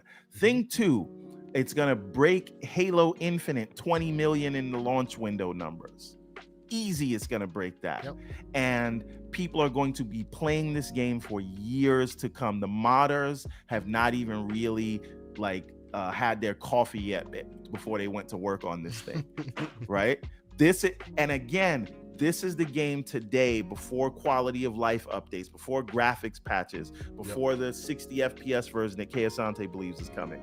And real quick about that, a quick stop about that. I am now, after playing it, 100% convinced that even this generation will get a 60 FPS patch. I'm convinced. Why? Because the game is not CPU locked at all. It sips CPU like nothing. And there's a reason why every picture I took, you saw the specs on the side, CPU 12%, GPU 99%. In that world, you can definitely drop the res and get higher frame rates. That is a fact of life, people. You can't change that. So the whole idea of, it's so CPU complicated that you can't, bullshit. Sorry. It's not true. Well, so the reason I didn't agree with you before, but I noticed the same thing when I played it on PC. 100% GPU, 3% CPU. Right? Yes, it's just scale, and you can definitely scale GPU quality. You can't scale CPU. There's no world where Series S can't do this 60. 100% it can. Let me throw something at you. Please. Once, I think you will see it once they get the FSR 3 implementation going on the Xbox. That'll solve the problem right there. I actually say, even without FSR 3, it can do it now. Now, my thoughts on why they probably locked at 30 is, depending on where you are, maybe you're in the city, when you look up at the sky and all the skyscrapers and all this stuff, it takes a hit. They don't want it to be a swimming kind of, they want it locked at 60. And depending on where you are, the scale might be too much, and then you'll see a dip, and they don't want to take that dip, so you lock it at 30. And you can lock it at 30 because even at 30, it's like that Forza Horizon 5 30, which is this like butter 30, because there's a lot more overhead there. There just is. So I am now, please, someone convince me otherwise. I am now very convinced that even within this year, this generation, you will see a 60 version of this game. Let me ask you a question. Go ahead. Let me ask you a question. Right now, this would go to your theory. Yes, sir. And we already know Todd Howard says it's running in 60 in a lot of places. Yes. On the X. Yes. Do you think that because of the whole Digital Foundry argument, because Digital Foundry, if they unlock the frame rate on console, where it was 30 in some places but 60 in other places, the story would be, look at this horrible performance and FPS dips on console. But when you lock it to 30, that argument goes away, and then you can do an update without changing anything except unlocking the frame rate. Yes, And then I'm with you on that. And the conversation about it would be completely Would be a different convo. Absolutely, absolutely. What do you think, Epic? I know you've been playing I as agree well. with What are your that. thoughts? I didn't even think of that. That was bang on, I think. Yeah, this is there's this whole thing called the tinfoil kufi that we get into, where I Gotta get them emojis going, sir. Cynical. Well, I'm working on it. Okay, so there is that thing, but in terms of the game being this massive success, I think it is. First of all, there is no world where you're gonna argue to me, and I'm gonna take you seriously, where you say a game that is received by critics at the rate of 87 or 88, right? It's bad. And tell me that is somehow bad or some sort of an L or some sort of egg on my. The game is doing it is critically more than well received, right? Because if the new bar is you have to be a 94 to be considered a banger, you can get out of my face, right? Because guess what? Horizon Forbidden West didn't crack 90, right? Miles Morales, Spider-Man 2018 did not crack 90. Ghost of Tsushima was in this same range, right? So this, I don't care who you are, I don't care what anybody says, Microsoft has to be happy with these numbers, and the game is culturally relevant for the gaming discourse and for the media, and everyone's going to create content around it. And the whole idea that they don't explain stuff to you, the reason Elden Ring did that is because it created a community of content creators around the thing to keep people talking about it, and that is what will happen. So yes, there are some outliers, but you can see with your own eyes that by and large the game got a fair shake. Right. So And those other games are just so small in comparison to this Yep. juggernaut of a game. You know, there's so much that can go wrong with it. There's so much that You could know have what? gone wrong with Let's it. continue down that path. We're already in. We talked our impressions. We talked what's out there in the zeitgeist. We talked how many people are enjoying it.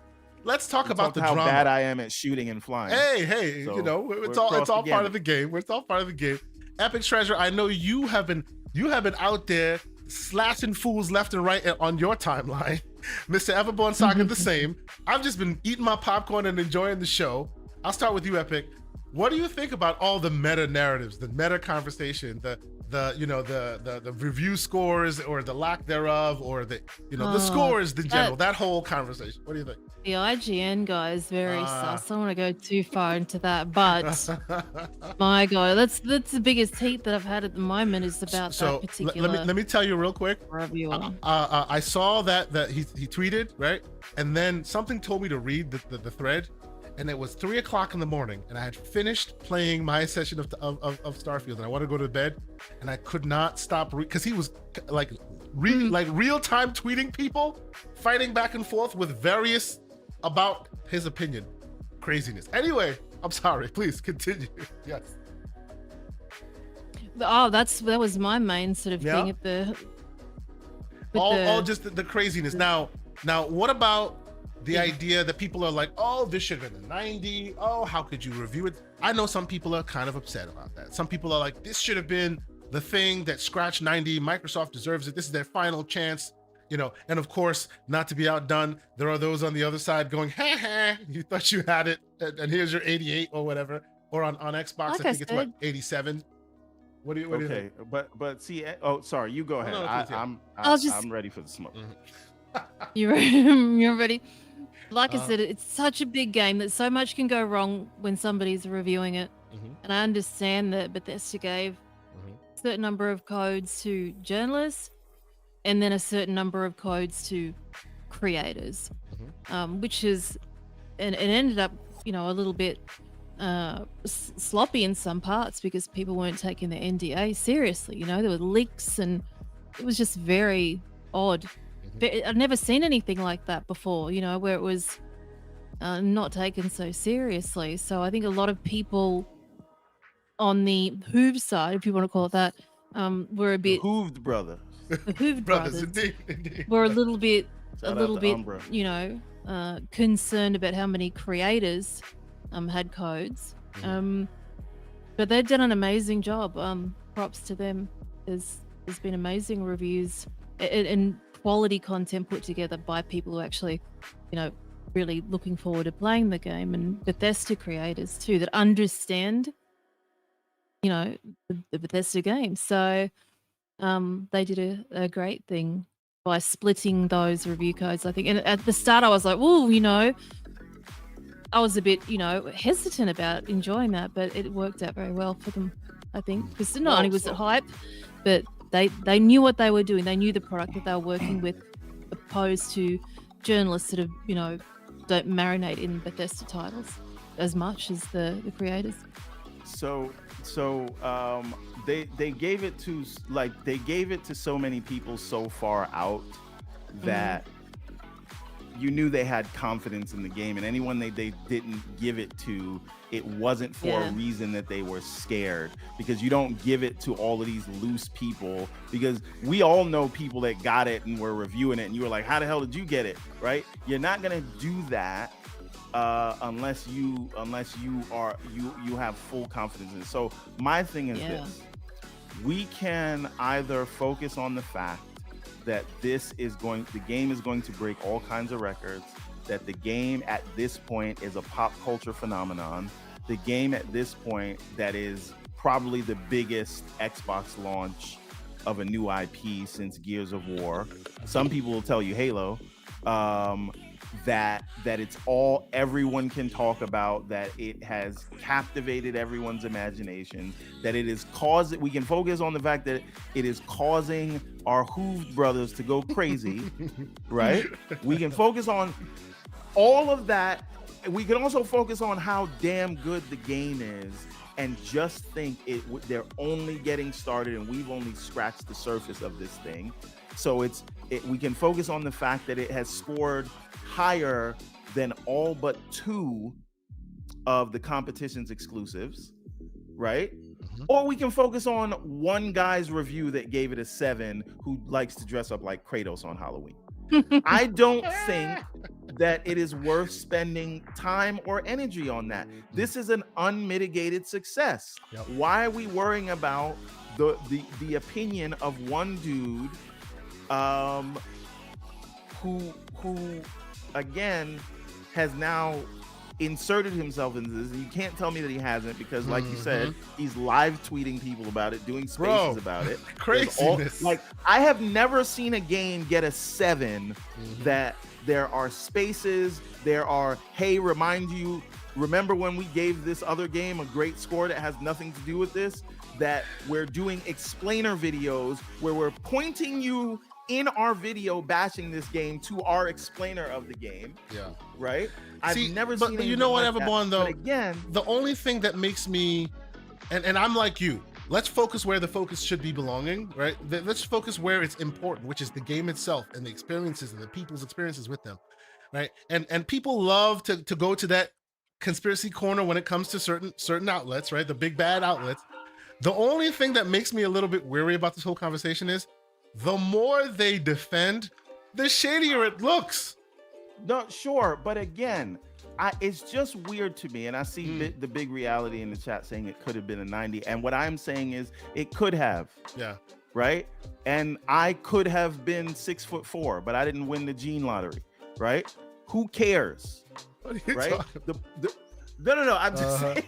What I'm getting at is the game is doing exactly what we hoped it would do. It is causing people right now that were dedicated Xbox haters to be like, oh man, I gotta go get an Xbox. I guarantee you, when we get to the end of September, you will see that Xbox was the #1 selling console because of this. Oh yeah. It shot up hardware sales drastically. Yes. We'll even see this on MPD, I suspect. Whether it was a 90 or a 94 or an 85, it has done literally everything we wanted it to do and everything Microsoft wanted it to do. And I'm sure they're all patting themselves on the back right now because of this. So what I say all that to say, rather than giving certain rage click farmers, the rage clicks that they are farming, how about you share game clips? Yeah. How about you prove them wrong by playing the game and basking in the fact that everybody's crying about it? To me, it doesn't upset me that whatever someone's different opinion is. And when people try to downplay the game, all I do is laugh at them, because I'm like, this game that is supposed to be so mid and it's supposed to be make you angry because it doesn't hold your hand and have a journalist mode, is the game that everybody can't stop talking about. And it is the game that is doing crazy numbers on Steam and Game Pass and Xbox and all that, right? And you can put that against any exclusive from the competition that people are praising, and they will not live up to what Starfield is doing right now and will continue to do. So play the game, laugh at the clowns, do not give them more energy, because that is exactly what they wanted. That's PSWS Gaming, $2 super chat. Welcome, Ham Solo. Hope you're doing well, sir. He says, my CPU was chilling. I was surprised. Absolutely, sir. I too was surprised. And he's talking about the fact that it looks like that CPU is not as bottlenecked as people were thinking, right? It looks like it's actually freed up, so we might be able to see some more options. My i9 told me it was going to go to Starbucks while I was playing because it wasn't doing nothing. It wasn't doing nothing. He was bored, right? Abacab 72, thank you so much for being here. $5 super chat. He says 87 is good for PC and Nintendo. Well, for PlayStation. Great. Well, hold on. He says 87 is good for PlayStation and Nintendo, not good for Xbox, who's trying to get out of the game, is trying to get out of the gaming seller and have games that would make people buy Xboxes. What do you think of that? Starfield is going to make people buy Xbox. Well, but I guess his theory is those who don't pay attention to the reasons, the context of all of this, just see the 87 and go, because there was hopefully going to be what will get them to buy the console. But what I'm saying to you is that 87 is not good. That 7, forget about the 87, because no one in their right mind is going to look at a game that a AAA game that scores an 80s. Listen, indie games do that all the time, right? True. And people ignore them. But a AAA game scoring an 88, 87 or an 88, it is going to turn people's heads. In any other world, people would have been like, fantastic, the game's amazing. Yeah. And guess what? That's exactly what regular people are doing. Because when regular people see NASA talking about Starfield, and they see Adam Savage building ships, and they see Imagine Dragons making songs about it, and they see it on buses and billboards, and they see these big Steam numbers, and they see these huge Xbox numbers, and they see everybody can't shut up about their opinion on Starfield. You know what regular people are going to do? They're going to go get an Xbox, or they're going to go buy it for their PC, right? So again, the score is literally irrelevant, and 87 is amazing by any other standard. This idea that it needs to be a 90 and IGN ruined that I'm not saying it's not real, and I'm not saying that whatever dude didn't have whatever agendas. What I'm saying is this idea that it has hurt the game in any way is laughable. It's not a real thing. Moneybag 97, $5 super chat. Nice name there, Moneybag. If 87 is bad, then ponies need to look at their favorite PlayStation exclusive scores like Spider-Man, etc. Good point. So absolutely. And again, my ultimate point is whether we're looking at the 87 or 88 or we're looking at the 7 itself, none of that is stopping the average consumer, which is the masses. Sure. It wasn't stopping us from playing a game. It's definitely not going to stop them. Chea Walker says we got Everborn logic today. Indeed we do. Indeed we do. Salute to the man 3-bit, who also had some words with some individuals about the review process. That was interesting. I read all your stuff too. Oh boy. And then, before we introduce, once again, Abacab 72, $5. He says, I was surprised no one is mad at GameSpot 7. Game Pass 7 score or the Mexican output that give it a 58. Because GameSpot didn't insert themselves into it, answering people and fighting with it and doing spaces trying to justify it. They just said, that's our score, deal with it. This other person did not do that because and I think that tells me you didn't feel comfortable in your score. Yeah, I also think that the problem there is the reason why folks are probably having more hay here is because, you know, GameSpot has been GameSpot. They've always been doing what they do. You never get anything different from them. These guys have been defending, quote unquote, defending themselves for a while on the whole Xbox bad thing, right? Whether it's true or not. If we all knew that, why are we getting so upset and angry at water being wet? Well, anyway, but no. Wait. Let me thread the needle, sir. Wait, as the host says. Wait. The reason why that is because I suspect people know that specifically on Meta, IGN's review score weighs heavier than any other review score. They have earned that. So when they do what they've done, people get slighted because they're like, oh, y'all specifically weaponized your capabilities to ruin it for the game. That's at least the narrative that I've heard. Whether that's true or not, hey, that's neither here nor there. But that's the narrative I've heard. But let me correct myself. Yes, absolutely, Mr. Everborn Saga. Salute to the lore master, Mr. Pixelbit G, for joining us. Good morning, good sir. How are you doing today? It's Captain this morning. Oh, forgive me. Captain Pixelbit G. Let me correct the record. Forgive me, sir. Forgive me. Let me ask you, what are your thoughts on all the goings on that we've been talking about this morning? I'm sure you're in the game. You've been playing it, probably on PC, probably on console. What's your take, sir? I think we've been having a great week. It's been a good week. We've been having some fun. There's been a lot of noise, right? There's been a lot of consternation. There's been Starfield on everyone's mind. So there's a plus to the nonsense, right?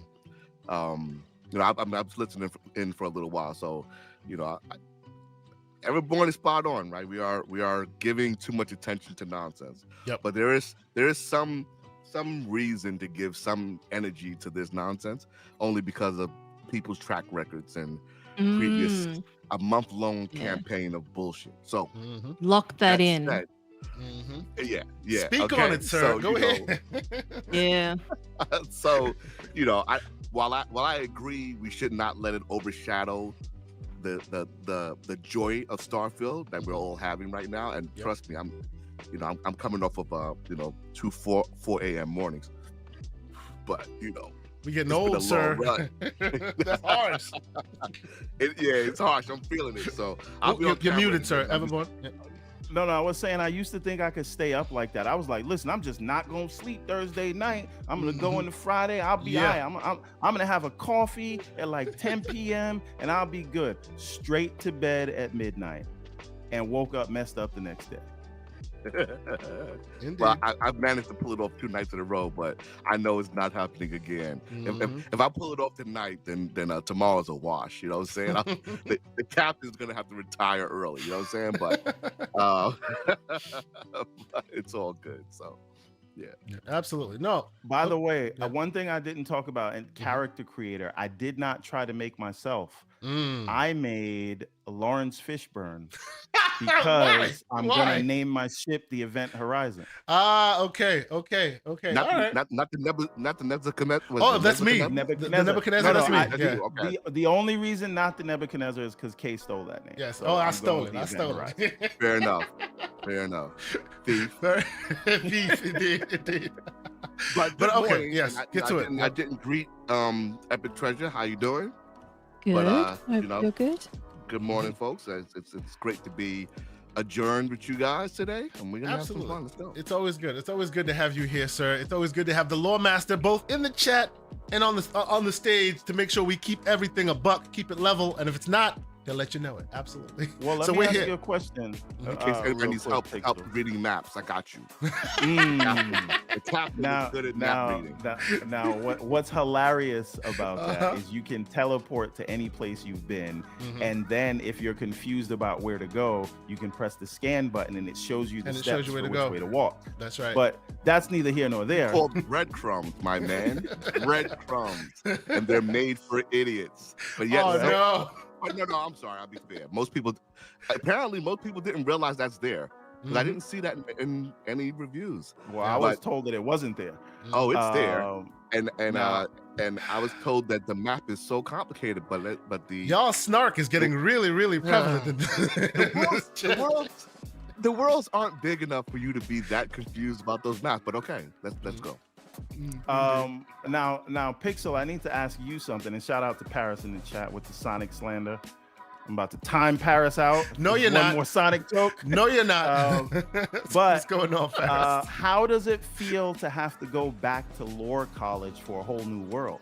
It's great. I there is a spot in the world, I won't say where it's at, where you actually get to find out what happened to Earth for folks who haven't visited. And it'll take you like 30 minutes to get through their presentation of the events. And it's good. This is some solid sci-fi. But go ahead, man. So I went to Earth. I landed on Earth. I did too. It is what it is. You know what it is. I know what it and then is, I asked Miranda, and she just gave me cliff notes. But you're saying there's a whole thing that's really explained. There is an entire walkthrough exhibition in a certain place that will give you the entire history of what happened to Earth, why Earth is Earth. Why you guys are out here. It explains the wars. So I think up to the pre-launch, they had put out like a little site that broke down some of the like some of the wars and stuff like that. But this goes further, right? And it's like audio and everything. I'm gonna need those star coordinates for. Yeah, I got you, Captain. We will. There you go. We will forward those coordinates. You see what's happening there, EpicTreasure? They're looking for coordinates. Kind of like No Man's Sky. I'm just saying, we're moving on. Hold on. No. I'm not letting that slide. Oh, you're in me now. Here's the thing. It took me almost 20 hours, maybe 12 to 15 hours, before I actually did anything that was like No Man's Sky. Okay. Talk about it. So you could technically go through this game and never see any of that stuff. Okay. Yeah.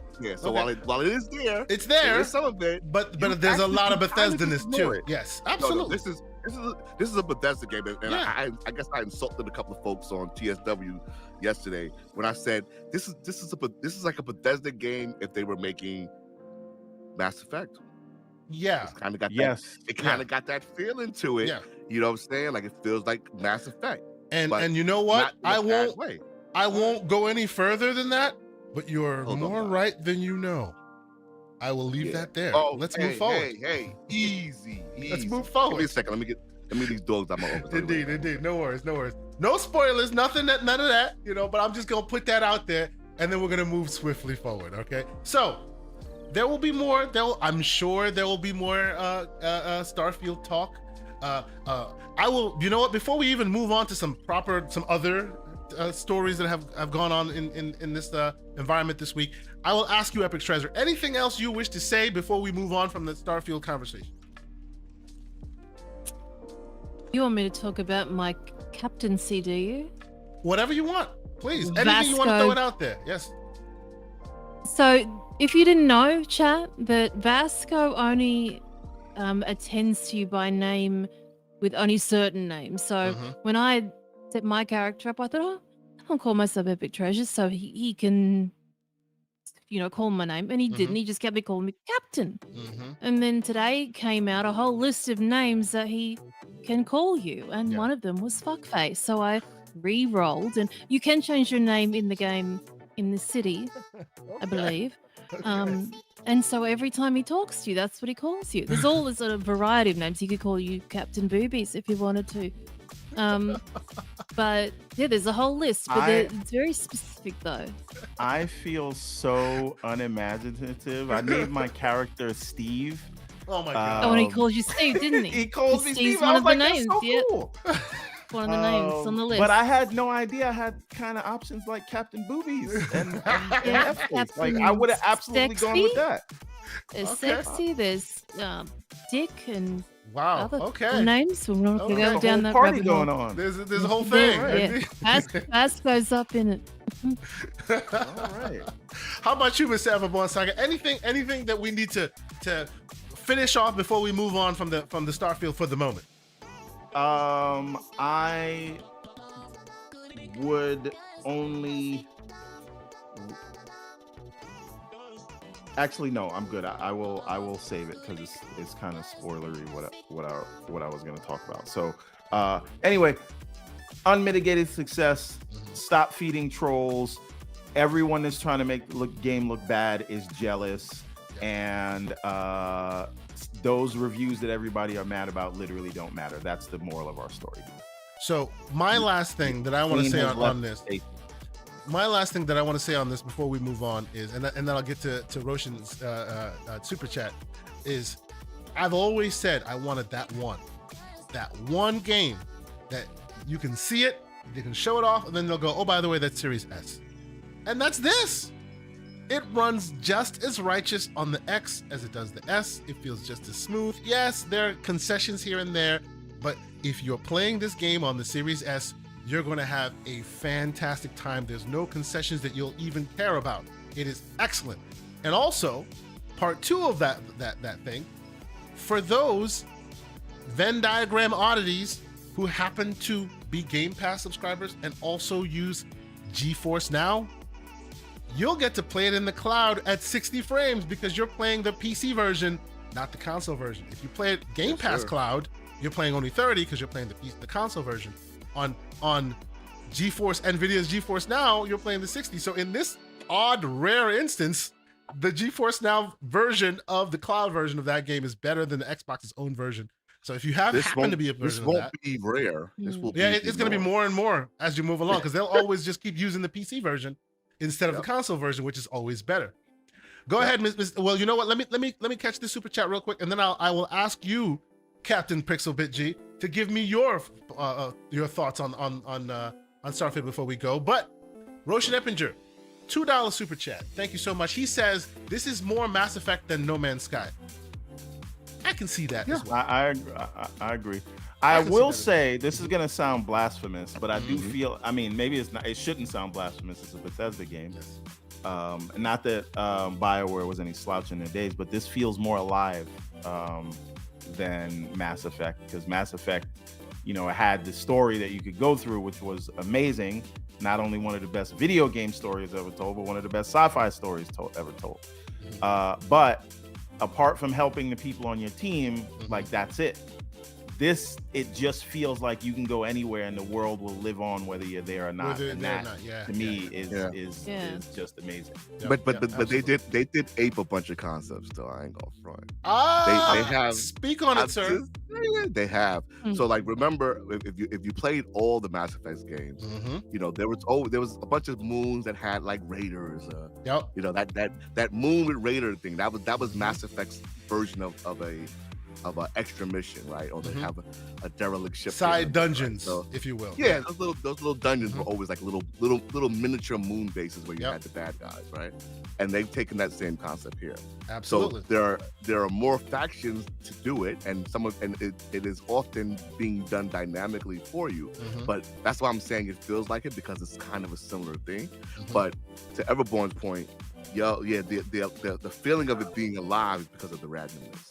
Like there's a lot of little random things that can happen to you in this world, which is, I ran into like I'm using the wanted trait. So if you want constant combat and you want people on your neck all day, use you the go wanted. Trait. Okay. Yeah, because Is it that wild though? Are you constantly being chased? It's awesome. It's awesome because it's the action you want, right? They on you. Because you never know, do you? Exactly. You never know when they're coming. You're getting all the attention you want. Very cool. See, I didn't get any of those traits because I was like, I wanted a clean, cool experience where I got into wherever I wanted to, and like Everborn was saying, I didn't want any of the traits to limit me from accessing certain things. So I was like, you know what? I'm planning on re-rolling so many of these characters. My first playthrough will be without any of those like quirky traits that either add something or take something away. So I just wanted to keep it like singular for now. But you're telling me that the wanted one specifically, what is your character class anyway? What is your class? I I think I picked up the Bounty Hunter. Okay, you too. I'm a chose bounty hunter. Bounty Hunter. I'm a bounty So hunter. I want beef always. Sure, You know what I'm saying? sure. That's Because the reason why it's when I went to the stack. pirate planet, like Everbone's like, oh yeah, I was chatting with him. I'm like, hell no. I walked in the room. It's gonna Whoa. be They started blasting. Let's go. But see, Pixel, what I did, what a lot of people didn't choose because they didn't scroll all the way down, was Space Scoundrel. Because I'm playing this thing like Han Solo. You understand? This is why it's like, who shot first? Can I lie my way out of this situation? No doubt. Can I go and steal your ship on the low? It's that kind of thing. So I know the character I'm rolling now. I'm gonna re-roll another character. I like the options. You know what I'm saying? So I had a scenario this morning where I was leaving an important mission. I had already got beaten down that mission, and as I'm leaving, here comes the bounty on my head. And I had already killed them before, so now they got 2 ships and they're both better than mine. Good deal. So I'll end up in a big space fight, killed one of them, and then hijacked the other ship. So now I got 2 ships. But that's only. Oh, but maybe you make me go through my 6 See, look at this guy. re-roll. Yeah. So I'm thinking. I think that I'm not sure yet, but I think that every time you kill a bounty hunter when you have that bounty, I think it escalates the next one. Yeah. Because each battle seems to be getting harder. So yeah, it's a nice little dynamic. So before we move on here, though, I see you revived saying he's in here. I'm not sure he or she, forgive me, saying that the game sucks. It's boring. The combat is still Fallout. The movement is Skyrim. The engine is the same as old Skyrim engine from 2020 from 2011. Okay, let me answer that. Please. Why are you so mad though? Tell him how you really mad, son. Tell him how you really mad, son. Who hurt you though? How does that feel to watch everybody play and have fun and then you over there in the corner looking through the window? Like, look at them. They in Starfield, son. They in the store, son. I don't like it, son. I'm a hype guy. I don't like it, son. It's whack, son. I don't like it. You mad, doggy. Stop. Look, all opinions are welcome here, even opinions that aren't your own. That's fine. Even the bad ones. Go ahead. Hey, man. Some people love it. Some people don't. Some people think it's more like No Man's Sky. Some people don't. It is what it is. All opinions are welcome here on this show. All opinions are valid. Sure. It is what it is. But okay. He needs a platform to share to us what why the combat is samey, because the combat's actually pretty damn good. But yeah, I actually think it's the best combat that Bethesda's put out in a long time. It is legitimately solid. Like I'm enjoying getting work because you get flanked. Oh yeah, this absolutely. is not back in the days. Why do you think I'm using my photo mode? I'm using photo mode because you're getting murked if you're not watching where they're coming for you. They're coming for you. That's the way. It's so interesting. I am the hugest space guy. I play your Elite Dangerous. I play your No Man's Skies. I play Shipbreaker. If you've played that on Game Pass, I'm playing that now. Everspace 1 and 2. I love. Y'all have heard me talk about. Talk about. I love these space games. So when you get an Admiral and Star Citizen already? Did they catch you for 200? No, I did not do that. They caught me. They caught you for 225. Oh no! This man. It's Robert. It's Roberts. He's the man. Like, yeah, that's true. That's we'll talk about that later because that's a whole different situation. But yes, I played Star Citizen. I love that stuff. But to tell you the truth, when you're in these corridor shooter gunfights, I don't even care about the space stuff. It is basically Call of Duty in those moments. You're ducking, you're diving, they're shooting at your head. You got to be careful. Vasco's in your way. Yeah. Get out of my way. It is very good, very in that moment. And then of course you're done with that and you're back to exploration, or you go into the city and now you're Mass Effect, or you're talking Skyrim or Oblivion. Exactly. It's just a lot of game on top of game on top of game on there, right? And I'll just put it to this, right? We've been talking about games that influence other games. You can literally see systems that have been pulled from this, systems that have been pulled from that. Destiny 2.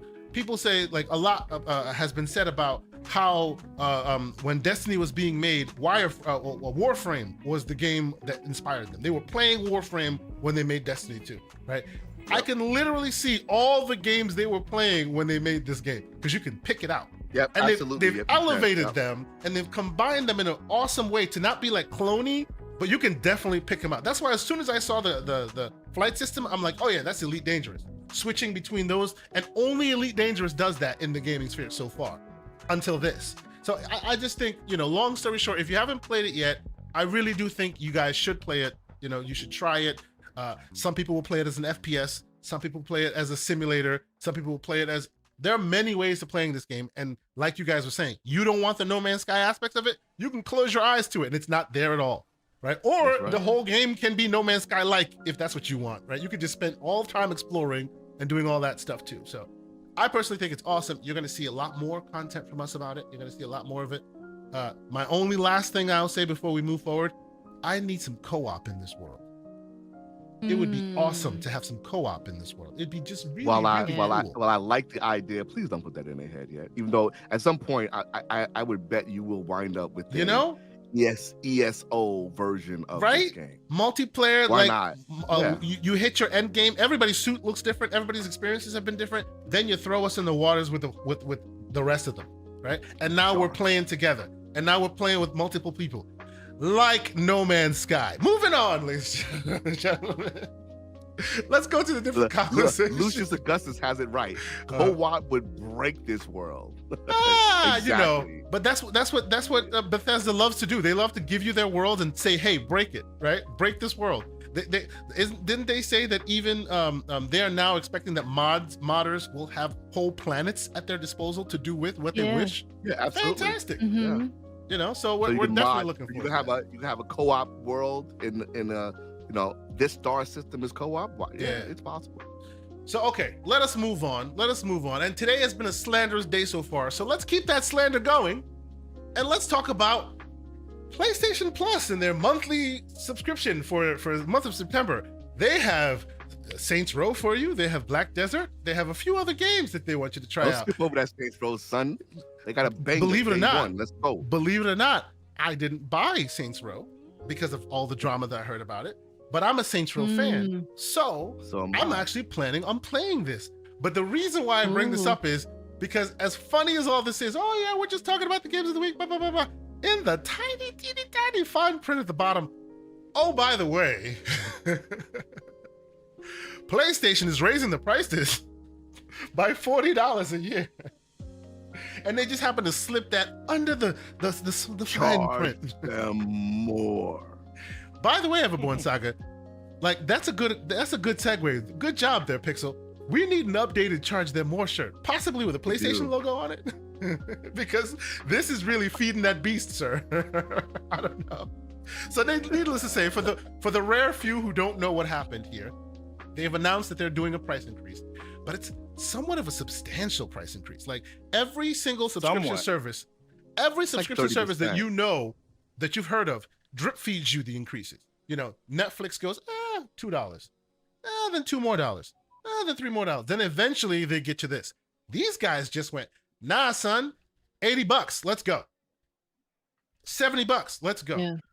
Even the minimum requirement, like the minimum one that literally is just for if you're not there for playing multiplayer or whatever, it's just for cloud saves. Just cloud that saves. Is now what, $70 or $80? 80. That is $80 for the minimum, right? Now, cost you a game. I will start with you, EpicTreasure. I don't know how much of a PlayStation person you are. I don't know how much you play on your PlayStation, but I'm sure you've heard about this, as we all have. What are your thoughts? I don't know what it is in Australian dollars. Oh yeah. I don't know if they've hiked it already for us. Yeah, because you guys get hurt even more than us do, really. We get reamed and rammed. Our games in general, like $120.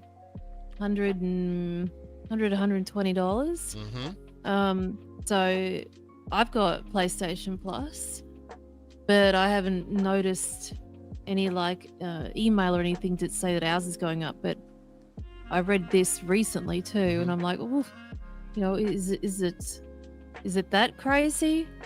People in America, is that a hike that you would go, oh wow, I'm gonna cancel it from what it was? It's kind of Or bad. it's kind of So let me hit you off here, because you asked for Australian prices, and I found you some Australian prices. So no, look at you PlayStation go. Plus subscription, right? Mhm. Going up in Australia.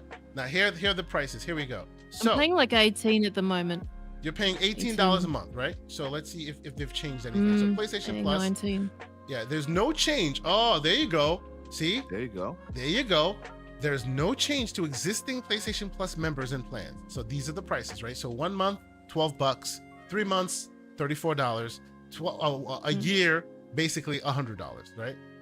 All the benefits and everything enjoyable PlayStation Plus tier. Now, did they change anything for the new ones? Here are the price changes. So for new PlayStation Plus members starting August 31st, so not you'd be grandfathered in, right? So anybody that signs up new, who used to get it for who used to get it for $79.99 for the year subscription, now pay basically $100, right? And that's for the essential, right? For the extra, and you used to pay $135, now you're paying $170. Okay? For the deluxe, the top tier, you used to pay $155, now you're paying basically $200. Well, this is in Australia. That's yes, not the she's US asking for price. Australian price. Okay. Yeah, she asked for Australian price. So this is directly for I was like, Australia. did they raise them again since No. earlier this week? Because you know, when they raise it for us, the equation changes for other regions. I would like to know what Canada prices are, because they also get reamed, and Australia has always been notorious for really getting reamed. But these are the price changes. But at least in Australia, now please somebody confirm with me if that is the case or not. In Australia, if you already are a member at a certain price, they're grandfathering you in. You get to continue to keep that price. At least that's what they're saying here, right? If you have it now, yes. But yes. Is that the same for America too? Yeah. Okay. Yeah, but America again, doesn't when that change runs out, until like next year, when it runs out, right? Yeah. So don't let it run out if I'm paying monthly. No, don't cancel it. No. Let's be very clear here. When it is time for you to add more to it, if it is after that September date, you're going to pay the new price. No. So you're not godfathered into any price. It's just they're honoring what you already have. So whenever your subscription runs out, the next time you have to resubscribe, then you're paying the new price. Now, I was smart enough to find way back when, before they put the kibosh on it, I found 2 years a code and paid for it ahead of time. I was able to keep it. So I think I'm good until 2026 on PlayStation Plus.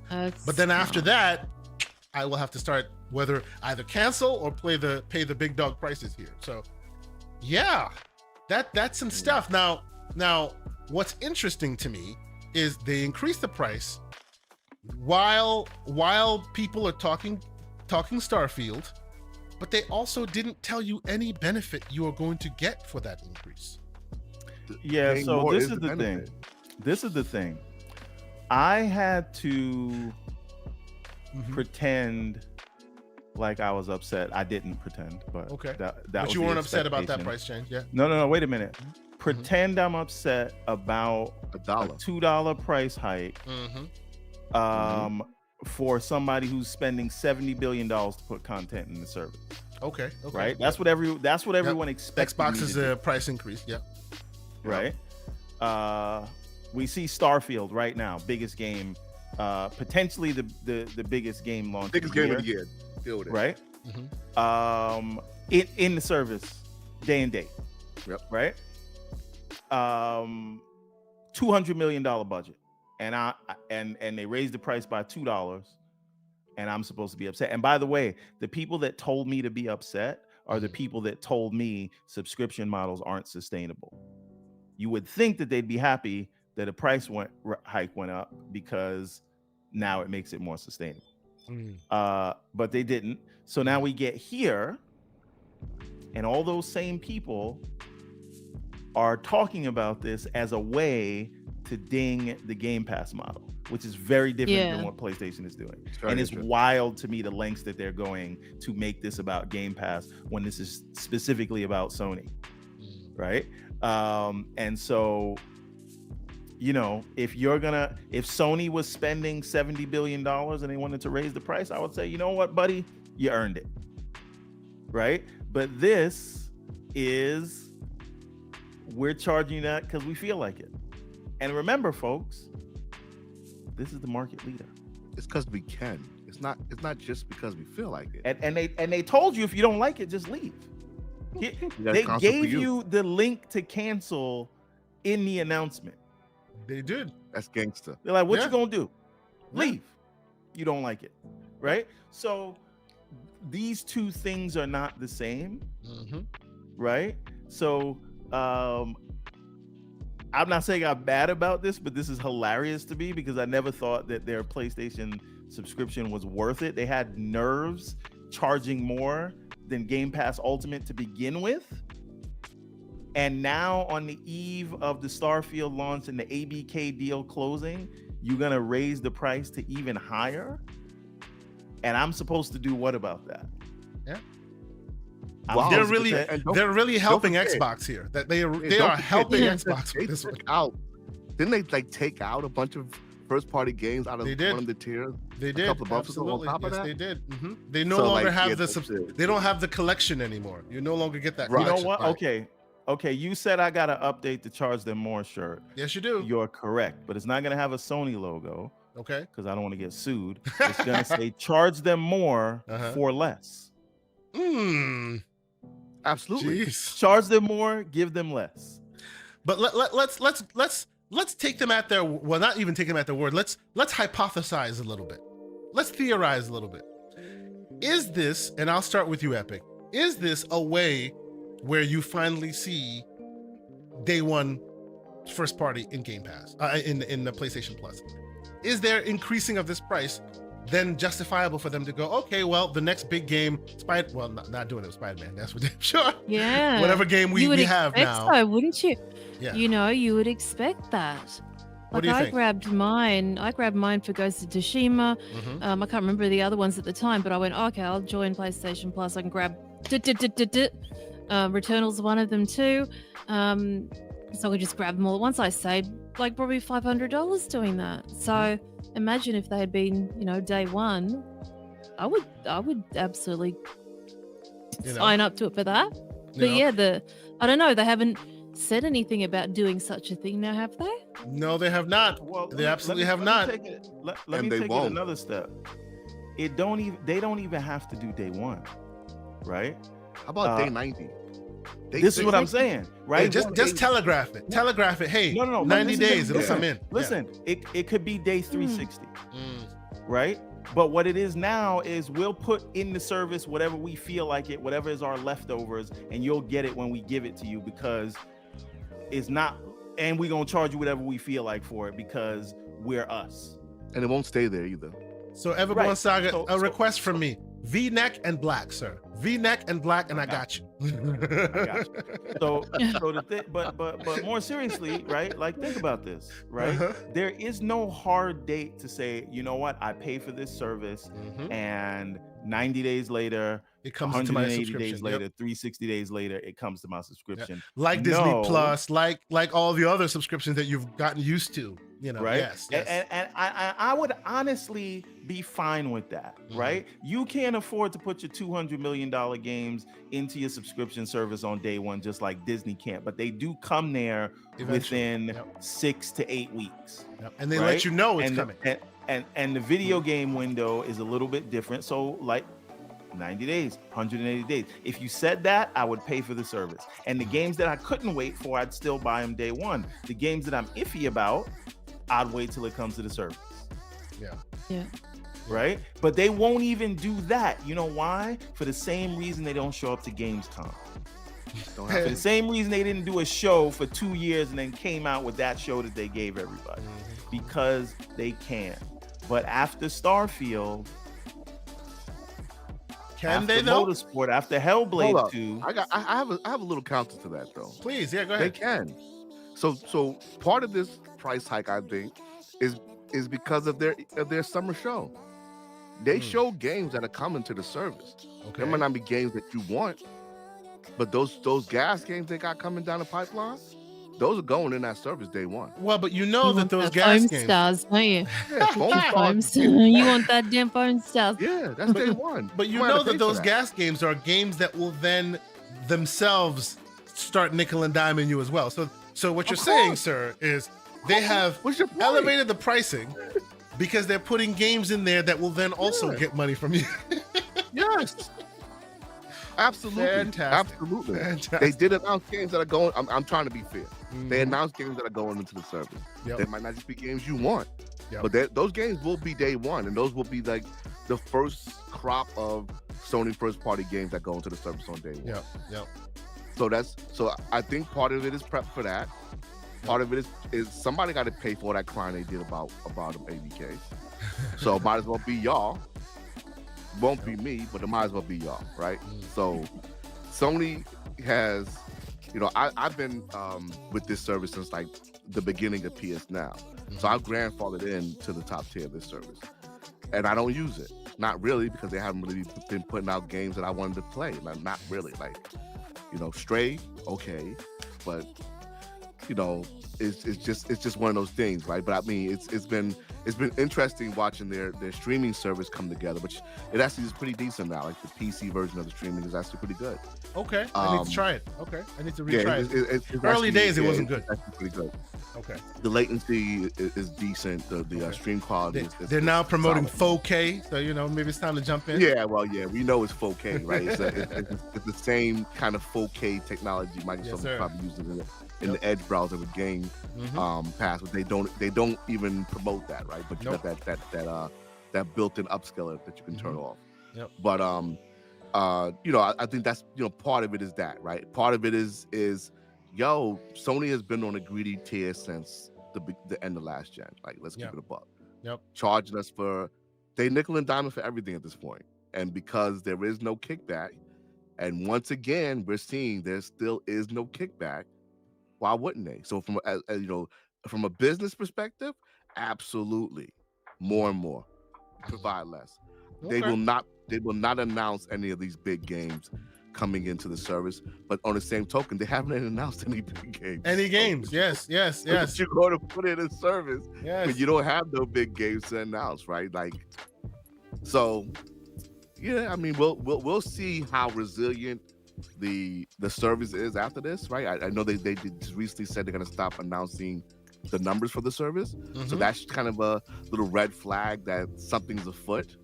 They know that the service is falling, and I guess they'll just add more weight to for it to fall some more. I don't believe they're not all that interested in being in the subscriptions world anyway.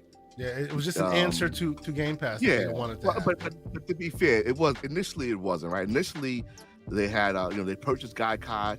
There was a push internally from them to get into streaming. Though I think at the time the push was kind of foul because you could have gave me back of that, but you chose to charge me back of that, right? Yep. So I've always had a problem with the way that they got into the space, Yep. but the way that they promote their service and the way that they don't support the service, I personally don't think they want to be in that space to begin with.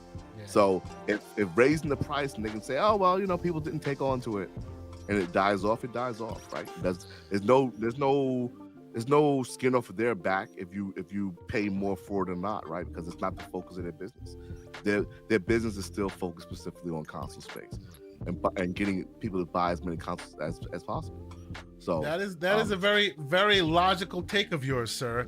I expected more slander from you. That's a very logical take. Look, man, there's a point where you just gotta look at Sony for what it is. Yeah. Right? Absolutely. Like it would be fun to slay them some more today, but like, what's the point? Like, Well, go they, ahead. My thing is this, right? I don't think that Sony needs to go and follow down in Microsoft. They don't. I'm not saying right? they do. They don't. No, but that's the whole point, right? I they think that the industry would be the most healthy if everybody was off doing their own thing. Yes, and absolutely. being great at what they do. Absolutely. Right. Yeah, So if and this is why this whole like faux concern about Game Pass, it all assumes that the Game Pass model is going to dominate the whole market, and that Microsoft is going to be all that there is to gaming, and we all know that that's ridiculous. And the people saying it don't even think Microsoft is capable of making games that people want to play. So you're telling me the company that you say can't get his head out of his ass is going to make games that are so good that everyone else has to emulate them, and all the customers are going to go to how them, can both be true? It's amazing, right? Everyone's model, right? Because in order for you to do that, to dominate the entire industry to where everyone has to do what you say and follow your model, wouldn't that entail you make the best games in the industry? And these are people that don't believe Microsoft is capable. So it's wonderful that you give me a nice segue, because on that topic of Sony, and we're talking the Sony block, let's talk about a former executive at Sony, which by and large, if you dig into her details, you will find that she was basically instrumental. She has been the Sarah Bond of their organization for quite some time, in the background, moving and shaking, bringing a lot of their organization together. So, and now it looks like she works for Microsoft. One thing I want to just say before I get into this, just because we are men and women of the people. Yes, we are. There's a big chat going on in the chat with Revive fan. Yeah, please. Very upset with Starfield. Please. And I know you got 140 days in Gears, and you're playing Armored Core and all these things. But I'm sorry, 2 hours is not, like, if you definitely don't have to like the game, don't have to be your cup of tea. But you are in no position to tell people a game is trash that you only put 2 hours into. Like, your opinion, when the mainline game is 50 hours and actually all the side content and everything else gets you hundreds of hours. 2 hours is literally the tear from a person's cheek that does not represent anything. More. Oh, you know what? Maybe that's Dan's. No, stop it. No, stop it. I'm joking. But the thing is, but listen. No disrespect to saying, because he's here a lot. Oh yeah. No. He's you know, big. His gamer score is way higher than mine, so he definitely plays games on Xbox. Plays these games, like maybe. This game. And that's fine. I'm just saying that 2 hours of the game is really not enough to really now his last statement here, and again, we're not picking on him. He says 2 hours, the game ain't gonna get better after 10, 20, or 40 hours. Now, although literally every review has said the opposite. Hold on, although I take your point, and I, if you like it, you like it, you don't like it. Some spoilers I've heard tells me you're wrong, absolutely wrong, because it more and the end game is like, the people who gave it a 10 gave it a 10 because of the end game.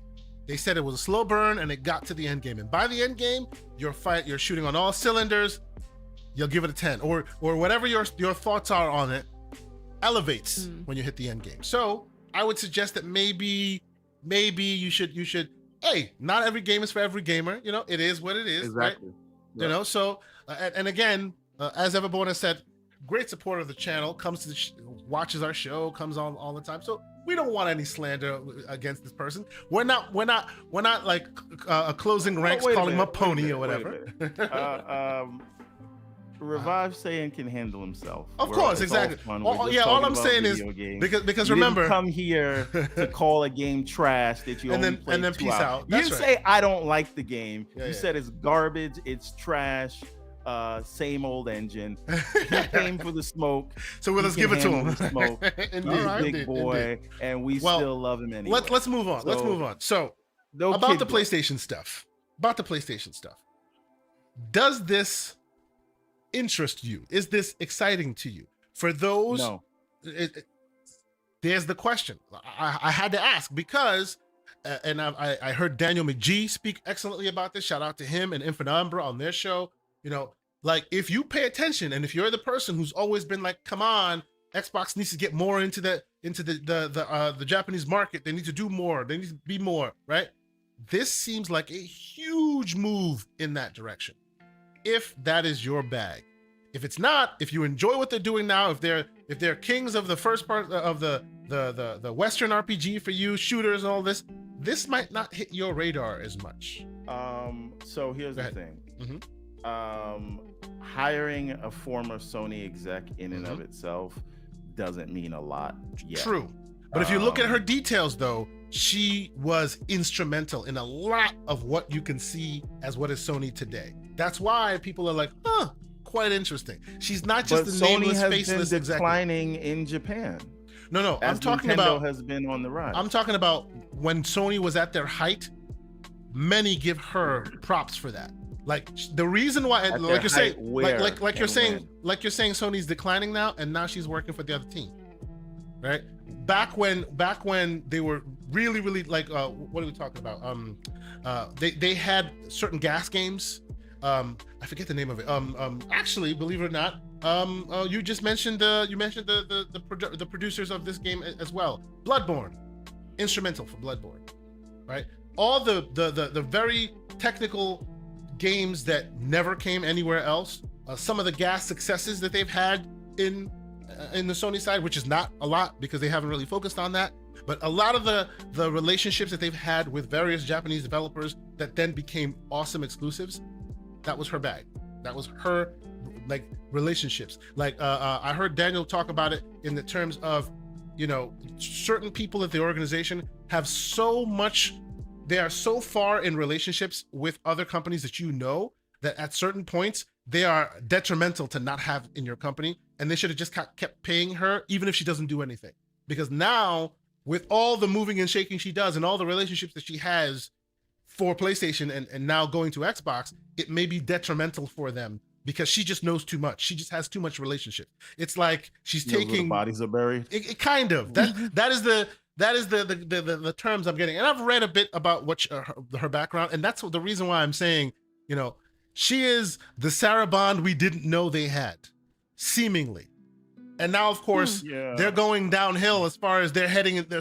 And what I mean by that is she presses the flesh. She's in the background. She's securing a lot of contracts, a lot of the money hats that were there back in the day. Not the money hats now, but way back in the day when they were at their height, was a lot thanks to her. A lot of the reasons why the great Japanese games that never, ever came to Xbox, thanks to her. She kept doing that in the background. And now, of course, like you're saying, it looks like the company's focus is changing. It looks like Jim Ryan has focused them in a different way. And as such, she is now looking to go elsewhere, and Microsoft has picked them up.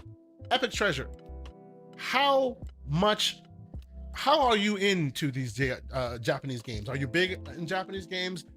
Does this speak to you? Does Final Fantasy, this is that kind of play, that world.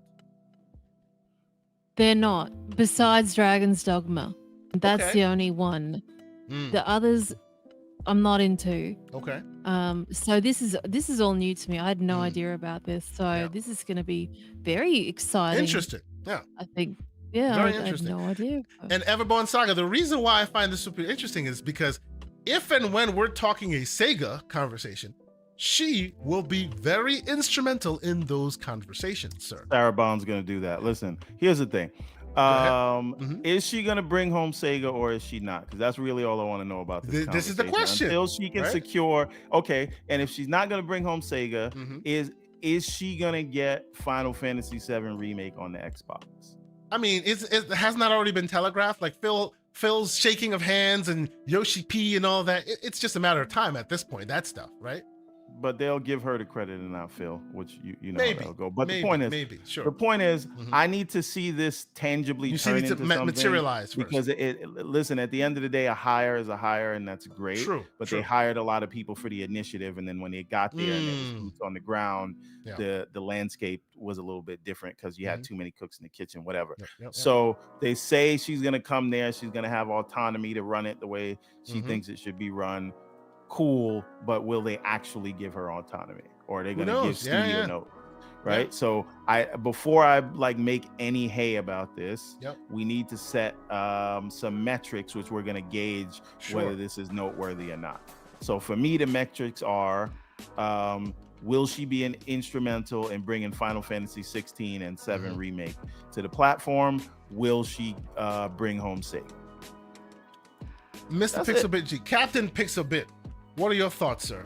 Did this move the needle for you, or you're just like, wake me up when they do something like substantial with it? Yeah. I mean, we've heard previous efforts to try to make inroads to Japan, right? Mm-hmm. We've constantly heard this every 5 years or so. Oh yeah. Oh, we're doing something with Japan, and then Yeah. And then it falls out. Yeah. So a lot of handshakes, I a know, lot of smiles. Yeah, a lot of oh, we're in partnership, and the next We thing respect. you know, it's no games for you, right? So that's the soup kitchen, man. Jaded So, Xbox players, ladies and gentlemen, they want to see some results at this point. It's all good. Like it is what it is. If she's used to working in the soup kitchen, then okay, let's go. Let's see if she can produce the soup. Yes, sir. But until we see somebody actually, do something out there, like Japan don't matter like that. And I've said that for a long time. Like for me, Japan just hasn't mattered. Not for Xbox, because they just don't care about the brand. They never bought Sega when they were supposed to back in 2000. Exactly. That's neither here nor there. Facts. Should have swooped them up. So one quick detour. EpicTreasure, how do you feel about Sega? Be careful. I don't really. I don't have an opinion on Sega. I don't really care. Oh, there we go. So let me just say, my first game that I played was Alex Kidd in Miracle World. Yeah. So there you go. That's a classic. That's a classic. But I'm sorry, but I'm just. I asked because Everborn Saga is a militant Sega stand. Militant. He has a picket sign. He has the uniform, the whole thing. I am a traditional Sega fan. I don't have a lot of hours in Persona and Yakuza. I want the old Sega back. He wants Sonic to get like the Ratchet and Clank treatment. He wants Daytona and Rolling Starts. You know what I'm saying? Ridge Racer. That's exactly. That's Namco. Boy. I know that's Namco. Forgive me, that's Namco. Yeah. So Virtual Fighter. Yeah, he had Virtua Striker. Remember the gun game? Virtua everything, right? All the entire Virtua series, right? So his my want for Sega is more towards their PC output, right? There's those Total War series games. A lot of RTSs that really fit Microsoft's vein. And those games monetize heavily. I don't know if anybody ever gone to like a Total War page and just seen the sheer amount of content they drop. Let's see. There you go. California Games. California get your Games. hackies You're damn back right. on. Love that game. I used to play that on Commodore, I think. Yeah. Which, by the way, a Commodore Classic came back this week. So if you've been following my Twitter, you've been seeing me crying about Karateka. But but we'll see.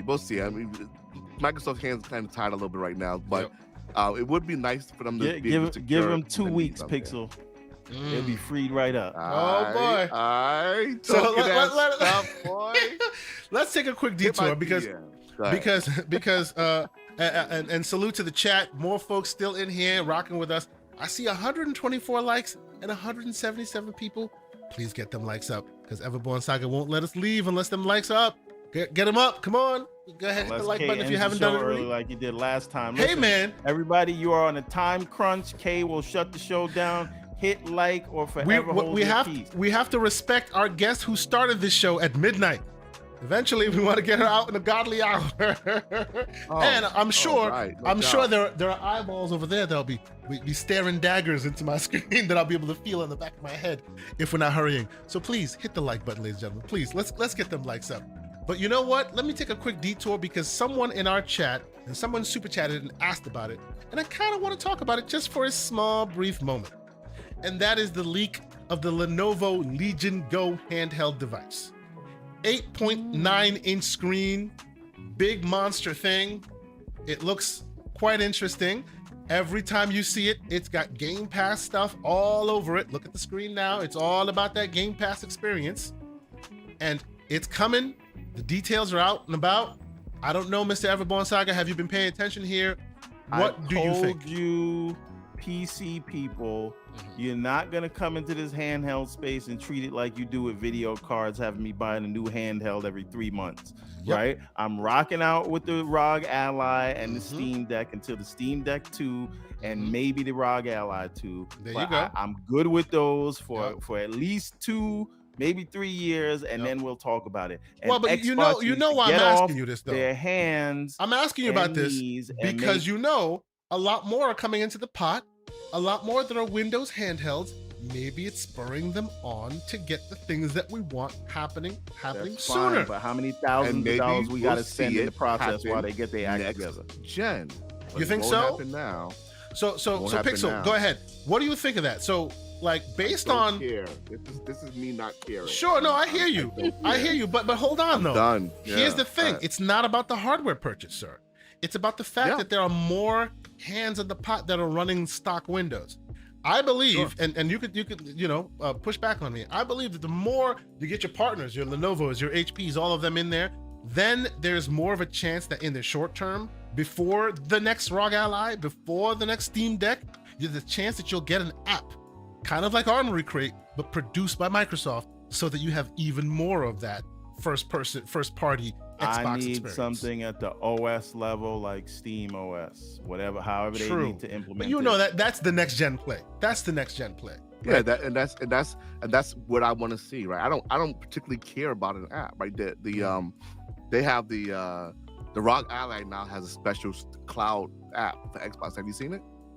I have not seen it. There's a separate Xbox Cloud app now. Oh yeah. That says Xbox. It says cloud gaming. When you click into it, it gives you a whole cloud interface. Yes. And that one uses the enhancements that Edge browser uses. Yes, it's basically the Edge browser that's been they've taken the edge of the Edge browser and amplified. Yes, that's what that is. Right. So. And you can't access that anyplace else, right? I've tried to find it, right? No, you can't. I haven't found it. It's not in the store. It's specifically for Ally. Yeah. So that's great, and you want to hope to see that they do more stuff like that. And by the way, that is literally what you're describing there. That is literally what they talked people through when they wanted you to run cloud gaming on your Steam Deck. It's that whole to the back. That's literally what they've done. Only they just put a logo on it. Yeah. But that's what they've done. Right. Yes, absolutely. So that's what we all said it before, right? So it's a half measure. It doesn't do anything specific for the hardware, right? It's not complete. So to Everborn's point, until we get an announcement that Microsoft is dedicating themselves to building a small form factor based version of the OS, like they used to do back in the days, right? When they first were trying to get into the OS. Not first. Sorry, that was their second failed attempt at trying to do the phone OS game, right? Because they had Windows CE at some point, right? And then they came on with this miniature version of the OS that didn't do well. So they take something like Tiny 11's distribution of Windows and make that into a strong Xbox version, just the drivers you need. Then let's talk about it. Yes, because right now I'm spending a lot of time tweaking, getting Windows to where I need it to be. I'm throwing big ass Windows on this device, which is great because I get to do all my other stuff. But you don't need Prince Poolers running in the background. You don't need that. We want the flexibility without all the other crap, right? And let me be clear, by the way, they dedicate themselves to that. It's like I see people in the chat giving me slander that I can't help buy everything. I see you there, A-Ron. That's not the case here.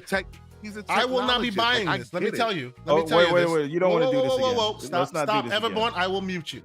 The reason why I'm not buying this, yes, I will, because he's going to paint me in the stupid corner. I'm not buying this because the battery is terrible. 8.8 inches, terrible battery. Okay. You don't put a 4.9 watt hour battery in an 8.8 inch device. You're basically, while people who have this device, this Ally, love it. The number one criticism is the battery is not as where it needs to be. They put a 9.2 inch, a little bit bigger, but then put huge specs, 144 hertz display, 8.8 inch device, way higher res than this can ever reach. Even though it's a little bit bigger battery, it will end up making you feel exactly like the ROG Ally's battery, which is not good. They should have put at least 64 watt hour battery in. Every 8-inch device that's handheld currently starts at a 65 watt hour battery and then goes up from there. So to me, let me finish my point. To me, while I'm excited that another device is in the marketplace, I too will still be ROG Ally gang and Steam Deck gang until another proper one shows up that has all the specs for the next gen. This is great, don't get me wrong, and people who jump in will enjoy themselves, but much like the ROG Ally gang, I suspect you're gonna walk around with a battery backup or your plug a lot, because that battery with that screen, it'll be like an hour and a half. It won't last you, and that's the unfortunate side of it. Everborn, speak, please.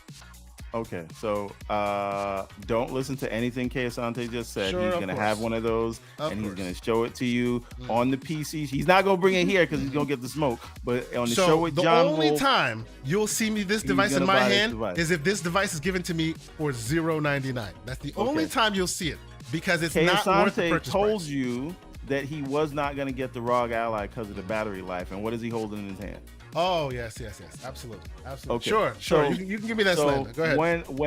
when that 8-inch screen comes out, this is the guy who's trying to find a reason to justify the Project Q, the handheld from Sony, because it has an 8-inch screen. No. And you want me to tell You me, need Mr. Kay to Asante stop. You need to stop. Buys See, every handheld. is not gonna get this? You see, now this is that Apple move, right? Apple takes a feature away and they make it a feature, not a bug. Yeah, that Portal device is a hacker's dream, and that's the only reason why anybody wants it. If you want it, it's a hacker's Battery dream. life is also dog. It's crap, a hacker's but dream. Again, Like battery life is dog crap if you're playing what they want you to do. Battery life may not be dog crap if you're playing Mario Brothers 3, but we'll get there. Buy a You gotta worthless go. You device, gotta and go. you think he you gotta won't go buy this 2 one? to 3 gens back to get the battery life that you really want. Exactly. Gonna say There you it go. has a Now touchpad Pixel on speaking. Windows Now device. Pixel speaking. Which- Let Pixel speak which because he knows what is he's talking fine, about. Go ahead. But Yes. you got to accept that that's the reality of these Exactly, devices. Right? You sir. are not Yes. getting an hour or 2 hour of Starfield. on That's this. right. It's not happening. That's That my problem. said, Yes. I do have to say, as much as I do love tech, and I do love it, Me too. yo, son, you know you're gonna buy it. 'cause No, I'm not doing it. No, for sure. I'm not doing it this Hold time on, because. hold on. Chat, Not that. put a poll up. Go ahead. Put a poll up. All right, fine. Look, Well, hold you know on. what? Oh my goodness. Here's the thing. Now Wait, I'm putting a okay, poll let me up rock, about let me my rock. wallet. Like, Let what me are we cook. doing here? Nobody. Listen, Pocket listen, let watching? me Is that cook. what we're doing right now? Let me cook. Go ahead, as sir. bad as I am, like I'm a mess Uh-huh. with buying this stuff as well. But K is now my go-to for being a mess at this point. There so, you go. Like, Okay. I got these because K. Yes, yes, and I use them every day. What are those? Yeah, these I are use great. them These are great, every you know? day. They're amazing. But Yes, Harris, for I got once, this because of agrees K. with me. Like, yeah.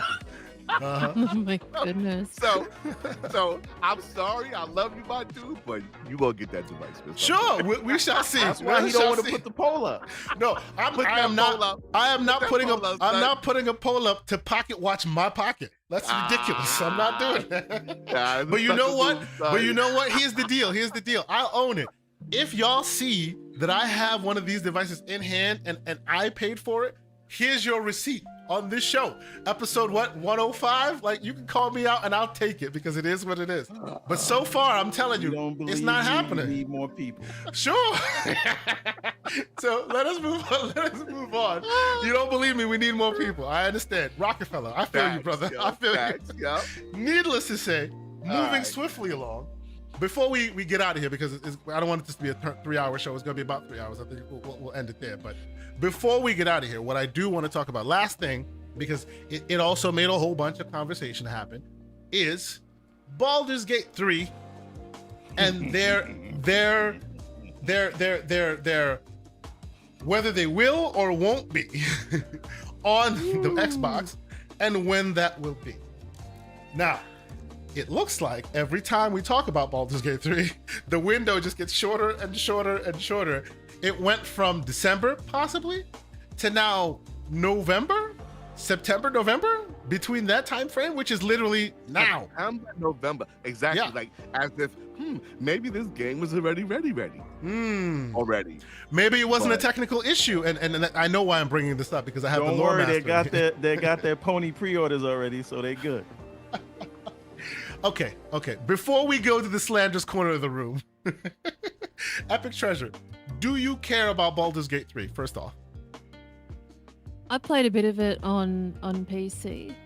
What do you think of it? I've restarted multiple times, and I was hoping to get into it more in time for Starfield, but because like you know what I'm like now, I get re-rolling. That I didn't get to go that deep into it, but I think when I played it, I used mouse and keyboard. I don't know how people are gonna fare on console. I think people are gonna be quite struggle. I think they'll struggle with it a little bit because there's a lot of little tiny things in this game that it's it's made for mouse and keyboard. And even though I know that you can still use your control and everything like that, you just know in your hands that this does not belong on there are certain things that you can't do on a controller that you can do with mouse and keyboard, even currently. Even though let's pinpoint things. Yeah, even though let's be clear, like Larian did a great job. Like the minute you plug in a keyboard, a controller, the whole user interface changes specifically for the purpose of mouse. Yeah, they really did that. Yeah. But like to your point, a quick example, I still can't figure out how I can choose all of my companions and bring them into stealth. I have to go per person stealth. Is it on the keyboard? No, on the keyboard's easy. I'm talking controller. Yeah, Control C. Yeah, I don't know how they're gonna do right? that. Yeah. That's the thing. On the keyboard, Control C, everybody stealth.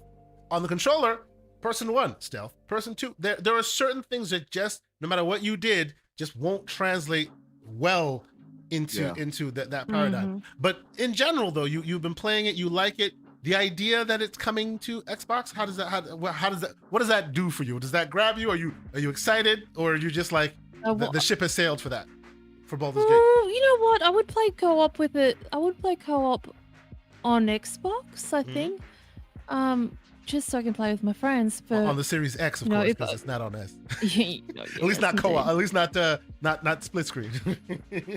No, yeah. If the Xbox was hacked, I bet you I could get it on it. Oh, there you go. Like Halo Infinite, but continue. Oh, right. Yeah. But for me, I'm not, I'm excited for other people to play it, but for me, I'm not, woo, Baldur's Gate, I can't wait to play it on console. I got on PC, so. Yep. And that is, to your point about people not maybe understanding the full ramifications of it, that is a hard RPG, like CRPG to the fullest extent. Yes. So that's the thing. The controller will be the least of your concern. Your concerns, yes. If you're not somebody who's about that hard RPG life, and this is a stat-heavy game, good luck. Because you need to read. It's not like, you don't just drop a stat in there. Like it's a bunch of freaking min-maxing and specific builds and crap you gotta do for this. Yeah. It's a hard game, even on the easier level. So be warned, because you're gonna die a lot. But I love it. But I'm not sure we've already said it before, right? The council cast who's fronting the most about this are cast who don't want. I ain't playing this game. They don't want that smoke. You don't want that they're gonna quietly step away, and they're gonna quietly realize that they already did. They already did. I was hoping that this would turn into a conversation about. I was hoping this would eventually turn into a conversation about how the PlayStation Store return policy sucks, but nobody wants to admit that they're trying to return it, so that lost that thread. You know what I'm saying? But okay. So Epic, I guess it'll be fun. It'll come out. It looks like it's coming maybe towards the Christmas season, so it appears, on Xbox now. So I hope it's good. I'm clearly, it is what it is. A lot of people have been about that smoke, but you're not really messing with that area, right? That's not really where you play, because I know you're big into RPG. That ship itself, for me.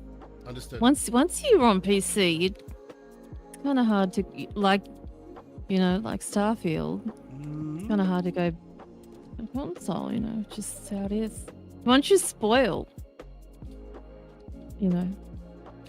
I'm just gonna leave that conversation right there, because I get tarred and feathered every time I open my mouth. I just go keep quiet. Every time I say anything, I get virtual tomatoes right here. I will go to you, Mr. Everborn Saga, who's sitting there holding his virtual tomato just off scrin, because he's not going to disrespect the guest. Just off screen. I'm just going to say pause on that one. But listen, the thing is this. Back when you were in grade school and somebody would put up the hand for a high five, and then you'd go for the high five, and then they'd move their hand, and they'd be like, you thought you had a friend, right?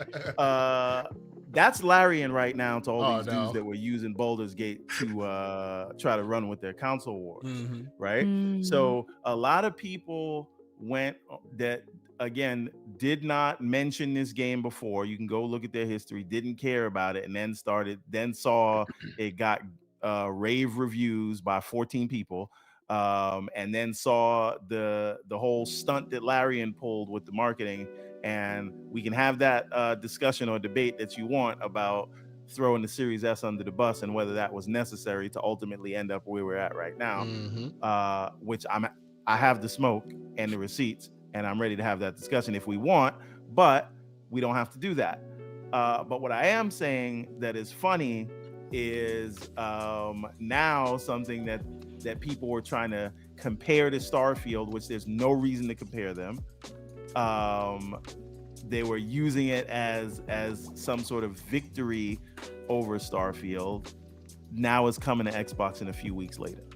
So congratulations, the game that you thought was going to hold you over, which is probably not your type of game, is coming to Xbox in roughly 3 weeks late. So to me, this is great. Now I will say, I was more hoping for December because there's zero chance I will have time to get to this. Right in October, we already like Starfield is I'm gonna no life it for the next month, but then October there's Mario and Sonic coming out, right? And that's before we get to Spider-Man and all this other stuff. So I appreciate Baldur's Gate. I'm gonna buy it day one, but it's gonna be one of those things that's like Armored Core. I bought Armored Core day one because I got it on sale, but I haven't even downloaded that yet. You know what else I bought day one and didn't download it yet? Street Fighter 6. Probably the same thing's gonna happen to Mortal Kombat 1.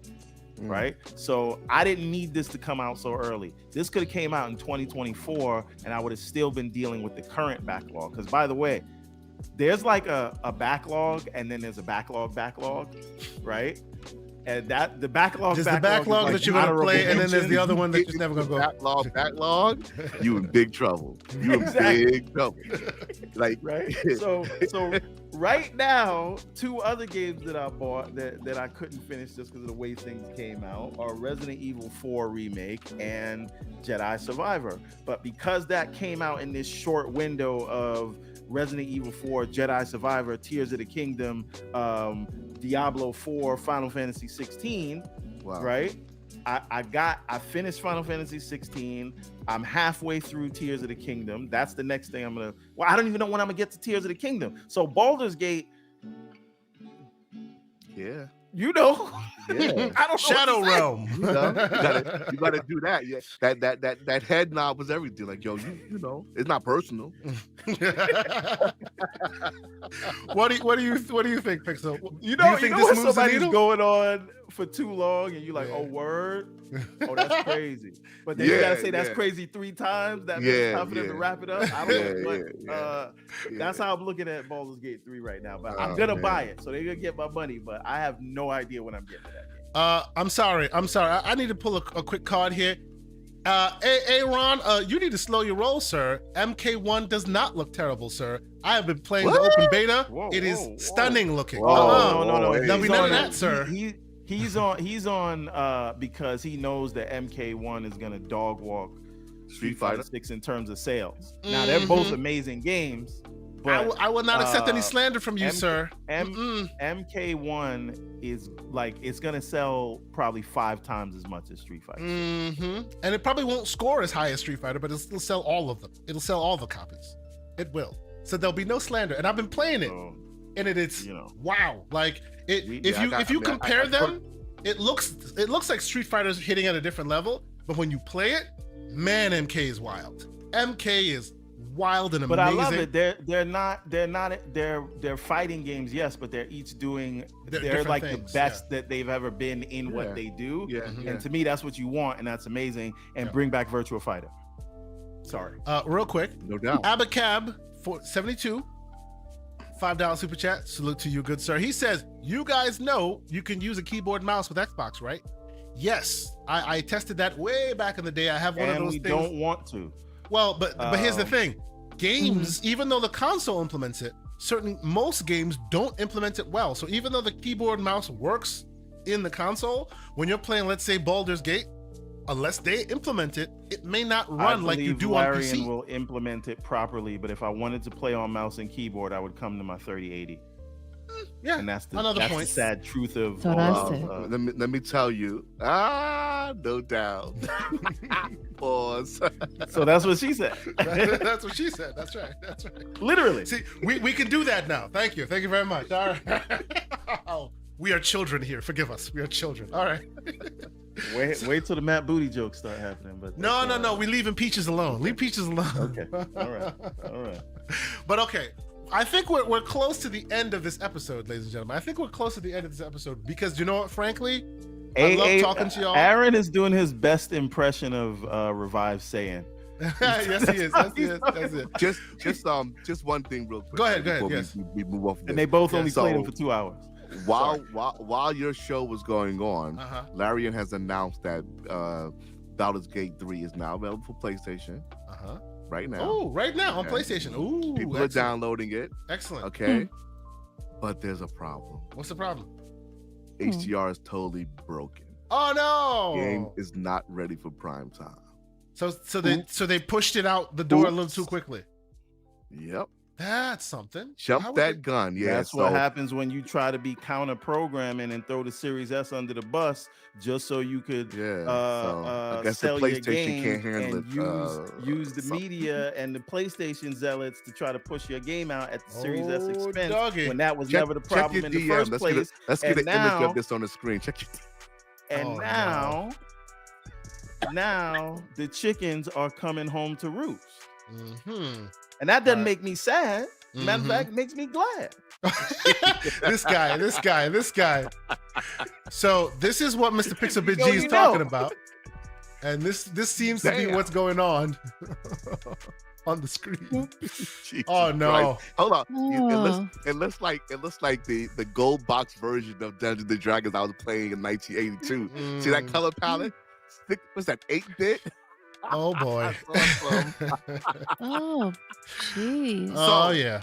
What are we learning here today, boys and girls? Play it on the PC. Oh no. That's where it belongs. It's a PC you know game. what I'm learning. So are you gonna hold on real quick? Does that mean we're gonna see a video a la Greg Miller from Pixel Bit G going, you PC, you console troglodyte playing? You should have played it on a PC. Is that what we're gonna do? No, I'm gonna boot it up on my ROG Ally in split screen just for effect. Just to piss people off. Oh Lord. Just to piss people off. Go ahead, Let me show you Everborn. You were saying that you can't do this morning. Go ahead. No, I mean the moral of the story is don't try to play dumb and contribute to the console wars when you know that's exactly what you were doing and it was a part of your marketing plan. And that's why the game came out on the date that it did, because it was supposed to be counter programming. So the guys on PlayStation would have an amazing RPG to play alongside the Xbox guys having an amazing RPG to play. The game's amazing. No shade to them, but this is all marketing. And because you wanted to hit this date, now your HDR ain't working. The brother Slow-Mo Backslap Good says, luck. Stop hating on your featured game of the year. Real quick, by the way, let's have that conversation before we bounce. It can only be my future game of the year if I play it this year and the way my backlog is set up. Here's the question. We now know all the monster titles coming out. I don't think, well, you know, with Sonic, Mario, and Spider-Man 2 still waiting in the wings. Who do we think is a shoo-in for the Keeley's Game of the Year? I'm not talking about the Game of the Year Game of the Year. Whoa. Keeley's Game of the Year. EpicTreasure. You first. Lock in Zelda. Thank you. Just do it.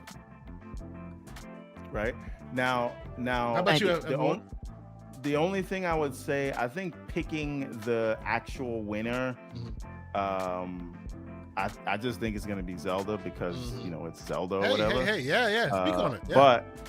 But I think a more interesting conversation is who will not get nominated. Like who's gonna be getting snubbed? Not make it in a year like this, because this is one of the few years where you have way more than 6 candidates. If this was any other year, I'll tell you one that'll get snubbed right off the bat. Jedi Survivor. Yes. Oh again. my goodness. Stab what a again. shit show. Okay, wait. So Sadly, who are your 5 again. nominees? I think Jedi Survivor could make the cut. Who's your 5 nominees? That's a question. Okay, so Baldur's Gate 3, obviously. Mm, Okay. Obviously, we have Yeah. Or Tears the of the 6 Kingdom. nominees? Zelda. Do they do 5 or 6? I think they do 5. Am I wrong? I think they do 5. Let's just go for 5. Just yeah. Baldur's Zelda Gate. can come All up. right. Baldur's Zelda. Gate, Tears of the Kingdom, right? Okay, Mm. cool. I say Starfield, Yeah, for sure. right? I say possibly Mario Wonder. I say because it's Mario know. and it's Yeah, but like it's Based so on what ridiculous. I saw that last one, Okay, was- okay. Spider-Man. no. Mm. You think I'm not saying he's Spider-Man winning. will win? If there's I'm not saying 6, it's does winning. it have to be 6? Well, No, 5. yeah. Because there has to be PlayStation represented. I said the Keeleys. There has to Okay, be so PlayStation Slow-Mo represented. says it's 6 and nominees, even- so you get if one it's 6 more. nominees, I Okay. get one more. Final Fantasy 16. Oh, Hi-Fi Rush. No. That ain't going anywhere. That may You get your. putting If Final it's a 6 Fantasy. spot. I'm not actually an RPG action nonsense into this. Are you serious? You know that. Come on, I You said the gonna put Keeleys. that Can't above Diablo? Oh yeah. Above Oh, I Diablo? forgot about Exactly. Diablo, Yeah, actually. yeah. Whoops. What? Yeah. Nah, That is buddy. because recency bias. Diablo just went whoo. Yeah. So okay, between Diablo and I'll take away Spider-Man 2 and I'll put Diablo. But Final Fantasy Yeah, 16 is still yeah. there You think? because it needs to Okay. be. Oh, there needs yeah. to be PlayStation representation. PlayStation. Mm-hmm. So Spider-Man is gonna be there. What are you talking no, about? Yeah, I'm you're right. removing Spider-Man and putting Diablo 4. Oh, okay.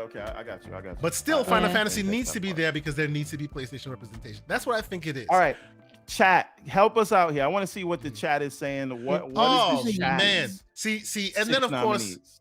of course, Wrestling Sonora. I hope I'm saying it right. Sonora says the right answer. The only game that should be Game of the Year this year, ladies and gentlemen, and it won't. But I'm hoping it gets for the best indie, and that is Bomb Rush Cyberpunk.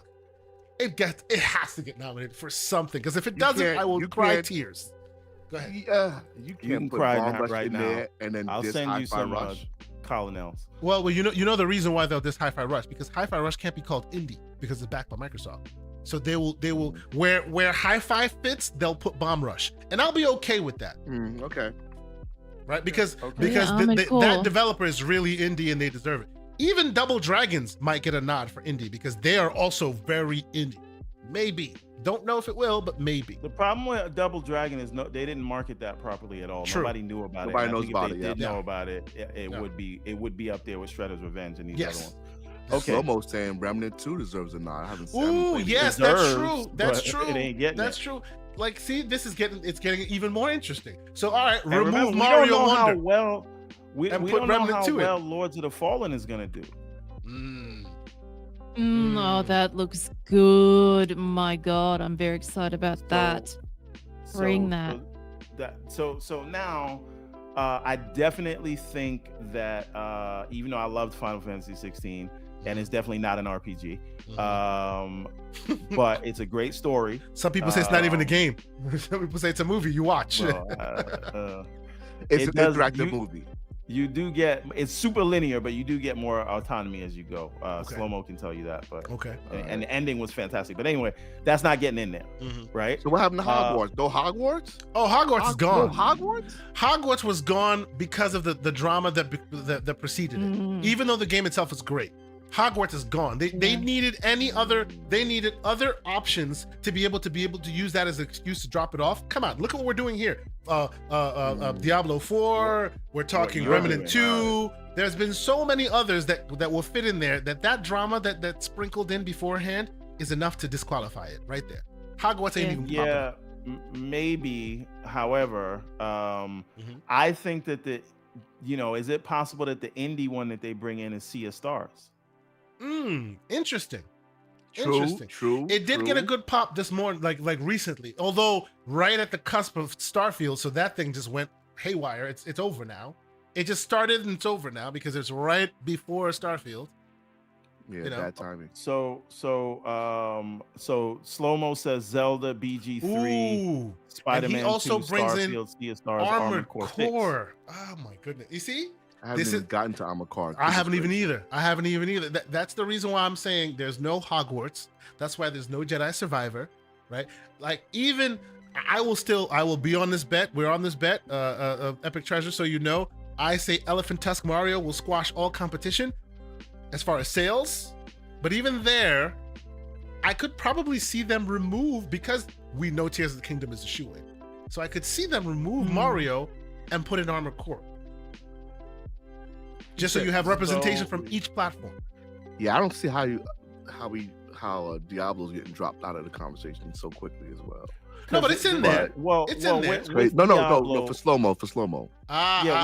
What it is with Diablo, because a lot of people was talking Diablo for Game of the Year, but people were upset about that season 1. Yep, season 1 ruined the perception. But the thing is, they're fixing a lot of that in season 2, and then season 3 will be out by the time we get to the voting time period. I think. So hopefully they've fixed it to the point where it gets in people's good graces again. Is what you're saying.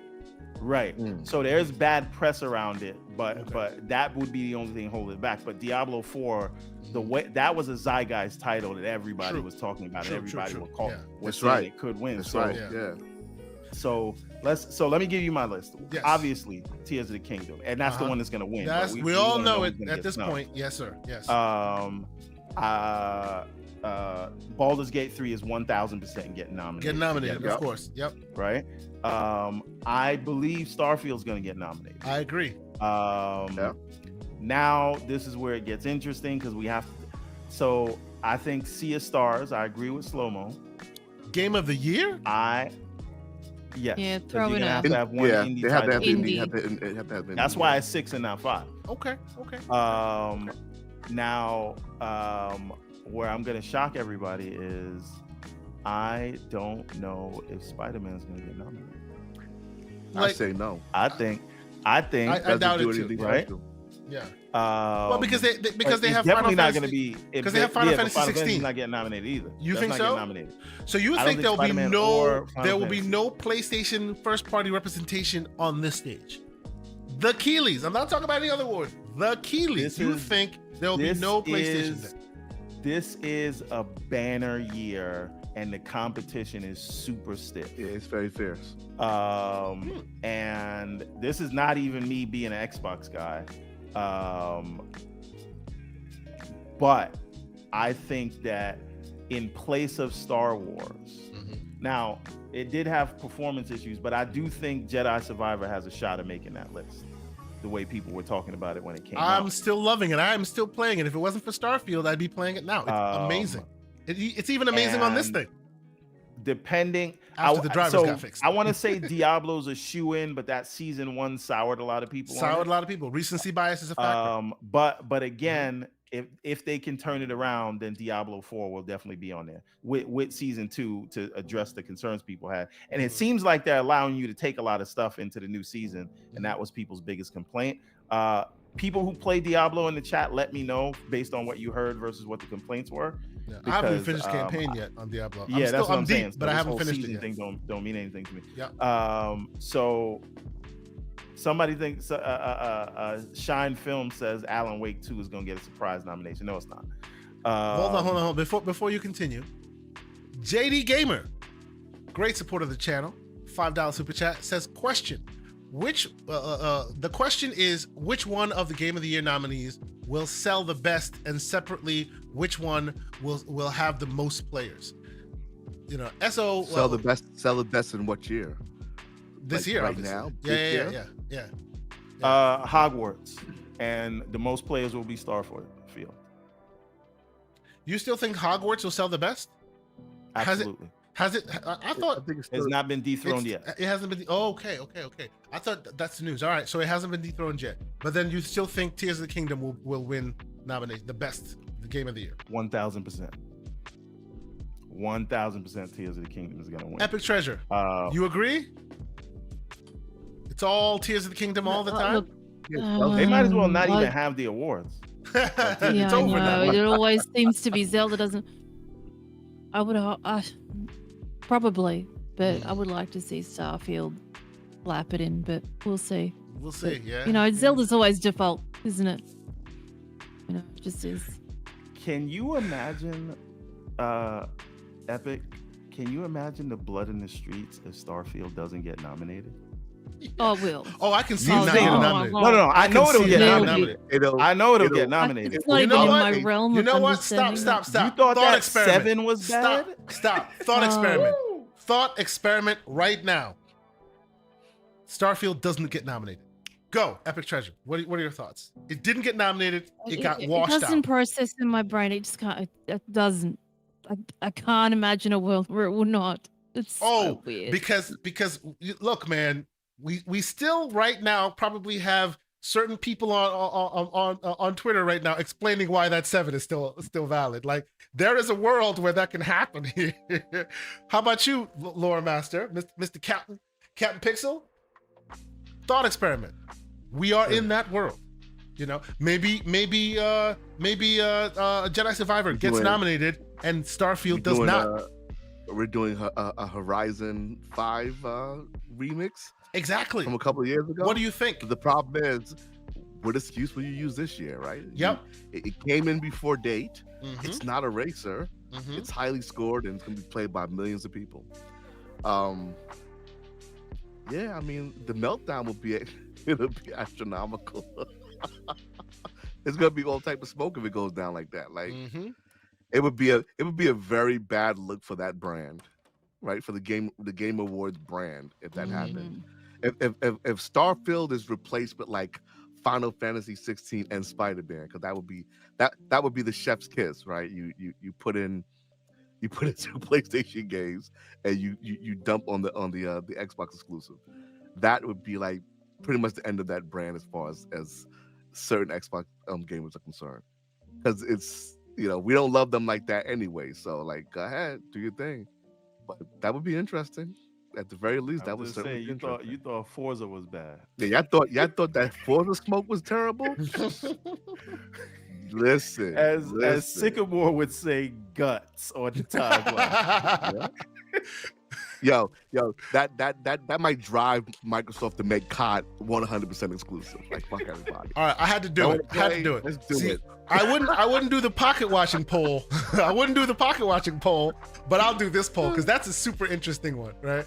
I say thought experiment. Starfield doesn't get nominated. Either A, not surprised, or B, blood in the damn streets. Please pick your choice, ladies and gentlemen. All right, and I think with that, we are at the end of our episode. Now, wait a minute, check this out. I see 141 likes and 141 people in the chat at the same time.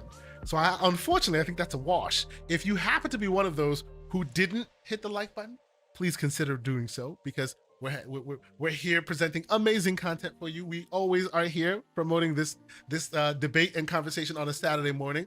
We love the conversation. We love the debate with the community. So if you like what we do, consider subscribing, consider hitting that like button. But EpicTreasure, it has been a fantastic time having you here. I hope you had fun. I hope it wasn't too painful. I did. I apologize for letting you stay up way too late. Tell the Pine people where they can find you, all the things you do, and where you will be, because I'm sure there's more conversations about Starfield and a lot more to talk about from your end as well. Thank you so much for being here, first and foremost. Let the people know where they can find you. It's been a pleasure with everybody. You can find me on Twitter, which is EpicTreasure with a 1 after it. And then just on YouTube, which is EpicTreasure. And yeah, lots more naughtiness coming from me, I'm sure, over on Twitter. And we appreciate you being here and sharing your views with us. Absolutely awesome. We appreciate you being here. I'll make sure I put all the stuff in the show notes. So please, if you haven't checked out her stuff, please go hit the like button. Go subscribe to her stuff. Check it out. A lot of fun to be had. As soon as I put that I'm having EpicTreasure on the show, I got a flood of comments, all positive. People love what you do. So thank you so much for spending some time with us. Mr. Captain. It's been amazing. Thank Captain you. Pixel. The lore master. The hammer that keeps us all in check, sir. Thank you so much for being here as well. he was like, "Hey man, why don't you invite Pixel on?" I'm like, "Why the hell not? The man is here. He's about that smoke. Let's talk about it." Pixel said, "Why the hell not? I'll join. There you go. I stopped my Starfield for you guys." Oh man, and we're about to head right back to it. Like that, man. See, this is how much heart he's got, because he's not. We should be playing Starfield right now. And actually, I'm charging my baby, because that's what I'll be doing right after this. So, Mr. Man, tell us where we can find you, all the stuff that you're doing, and when are you going to start the Gray Beards Initiative, man? Come on. Yeah. So just real quick, Epic, love that backdrop, like that. That's isn't it pretty? Yeah, it's awesome. It's awesome. Thank you. So you can find me on Twitter under Pixelated G.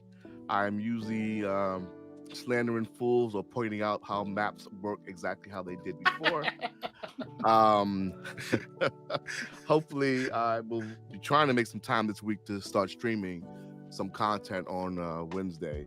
So my YouTube channel may actually come to life one day. Hey, so there you go. See. Yeah, I may start streaming some content. Excellent, and I excellent. actually do have some thoughts about a show. It will not be called the Graybeards, but we will be inviting some Graybeards. There we go. There you go. So yeah, we'll see. I'm starting to think maybe I should take some of this stuff seriously. But until then, I'm sure you will see me on other shows out here. And as always, you always got the invite here. Yo, absolutely. I need to jump on you with you guys a little more often, even though I did wind up having family stuff to take care of today, but it's all good. It's the same link every week. You could just... Every week, brother. Jump in. It's all good. All right. Yes, and that is the same for you too, Epic. That link is the same link every week. If you choose to come and regale us with some slander out of nowhere, we are more than happy to have you. We love having folks jump in out of nowhere. We appreciate that. That's what the community is about. Pixel, thank you so much for being here, sir. It is always excellent to have you. Before I give the outro to my illustrious co-host, let me catch up on these last two super chats here. JD Gamer, another $5 super chat. Thank you, JD Gamer. He says, do we see MS/Xbox desert the VGAs if Starfield doesn't get nominated? Dang, that's a good question. What do we think? Do we think they pull out of the VGA? I think a better question is, are they gonna pull a 2022 where they don't show anything because they're saving it for a January Direct? Yeah, that could be a question. Yeah, that's true. I think you can almost pretty much assume that from now on. They Yeah. have no business or reason to be showing their content for other people. The most they should be giving out to anybody else is a big fat Game Pass commercial. True. With all the various little indies that are in there. Yeah, that's true. They're quick to throw that one around, but maybe the big guys they save for themselves. That's true. Interesting. Okay. Time to get greedy, no doubt. Corey Tidwell with a $5 super chat as well. Thank you so for being here, Corey. He says, name a game where you can be a space pirate, a Jedi Mandalorian, other than Starfield. That question was actually for Revive Saiyan. So anyway, the thing is, I just would like to say that this is a small detour. This is my outro. I know you didn't. Yeah. No, go ahead. Go ahead. Yeah, go ahead. This is an on the real minute. Okay. My kid is obsessed with sharks. Okay. And marine life. So we bought the Meg 2. Oh, I was about to say, you're not letting her see the Meg, are you? Oh no. I want to say that movie cure her of her obsession campaign for it because it had a 0 Rotten Tomatoes, and then everybody was talking about it. Then it got a 29 when more reviews came in. The movie is stupid fun. It is great. It is like early 2000s. Everything's trying to be shiny and emulate Michael Bay, but it is great. I loved it. It was fun. Don't take it too seriously. In no world was that movie a 29, in the same way in no world Starfield is a 7. If you just want to have fun and turn your brain off, I'm telling you, great movie. I recommend it. Again, it's stupid, but it's great. I just wanted to put that out there. For anybody that saw it, it's a really fun movie.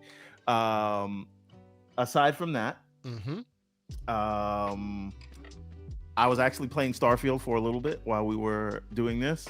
but I couldn't focus. So I'm gonna get I back promised to I'd be Starfield. professional. Clearly, he didn't get that memo. I tried to get the day off. You denied it, so I had to do what I did to them at work. Back to work, sir.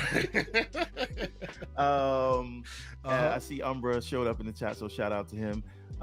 And yeah, I mean that's it. I'm about to. Oh, I do want to tell a Starfield story. Okay. And then we can get out of here. This is what we'll exit on. Mhm. So I called Pixel on the phone Friday, told him the struggle was real because as soon as I get in the house, everybody's gonna want to talk to me and whatnot when Starfield is out, and they just don't understand, right?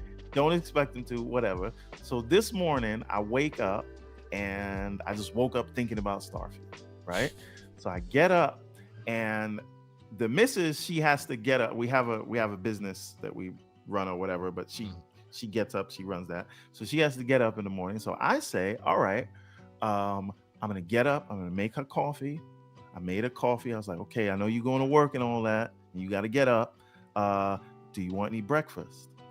Nah, I don't want no breakfast. Because I'm trying to basically do all the chores so that I can play. You're trying to get Starfield ready. I get you. Right? Because I don't want to hear no, I got to go to work and you sitting here playing video games. So right. I make the coffee. I'm like, you sure you don't want nothing? Okay, cool. And you do realize you're putting yourself on Front Street right now if she hears you right now at the show. I think she's outside. I think she's outside the door. So I'm like, all right, cool. You don't want nothing to eat? Cool. Let me make my shot of espresso or whatever. All right, now I'm playing my Starfield. I get in there. I'm in the middle of a gunfight. Phone rings. Babe, I'm hungry. Mother, father, sister, brother. That's right. There you go. And then it's this thing. There's a joke, right? She showed this to me on TikTok, but it's like, if you're married, you understand this. It's if your woman is working, she does not want to see you comfortable, right? So, and nobody's gonna say anything, but they just gonna give you a look like, oh, you comfortable. All I will say, sir, is there's a reason I placed, even though my OLED is literally across the way, 65-inch beautiful with the Xbox, there's a reason I play Starfield in the office with the door closed. Yes, you The got office is life. The office is life. Why do you think I installed it on the 3080? So the point is,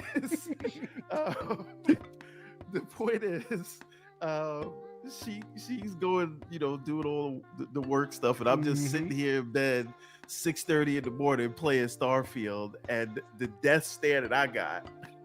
So you come in here like, oh man, something broke in production. I got to go log into work. Starfield, right? So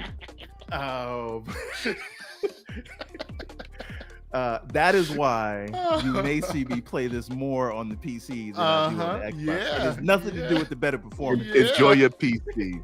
Yeah. See, and this is why this guy is literally on the bedside. So I can wake up and just be like, yep, and there we go, until she wakes up. And then I got, as soon as somebody knocks on the door, you hit it with the Alt Tab. Needless to say, let's get out of here. It's been a great show. I apologize. No, don't do that. Don't do that. Yes. I will give Everborn his outro, and I will tell everybody to go to the Everborn Saga, where you will find amazing books. And if that's not the reason to go there, put the Charge Them More link in the chat.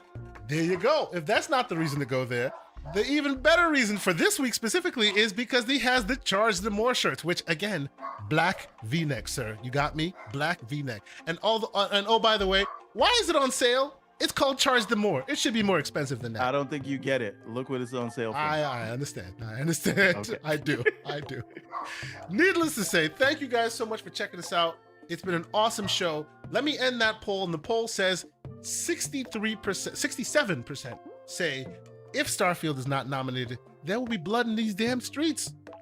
Y'all get your pitchforks ready, because and I have a feeling. Let the record show Kay Asante did not want to put the poll up about whether he's going to buy that new Lenovo. Oh, yeah. Let the poll show. Sure. That's fact. Let it fact. Sure. Pepper Charles, remember.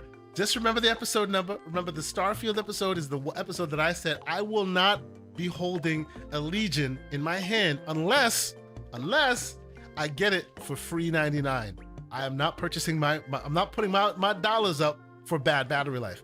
That's neither here nor there. It's been a good run. We'll see y'all next week. I will say, oh yes, catch me on the Shop podcast tonight with PTK Blam, the slanderous one in the chat, Slow-Mo, and all the crew. I appreciate them for sending me that invite. So obviously, there'll be more Starfield talk there. But the PTK Blam and the Shop, they do a great job. So please come check us out there.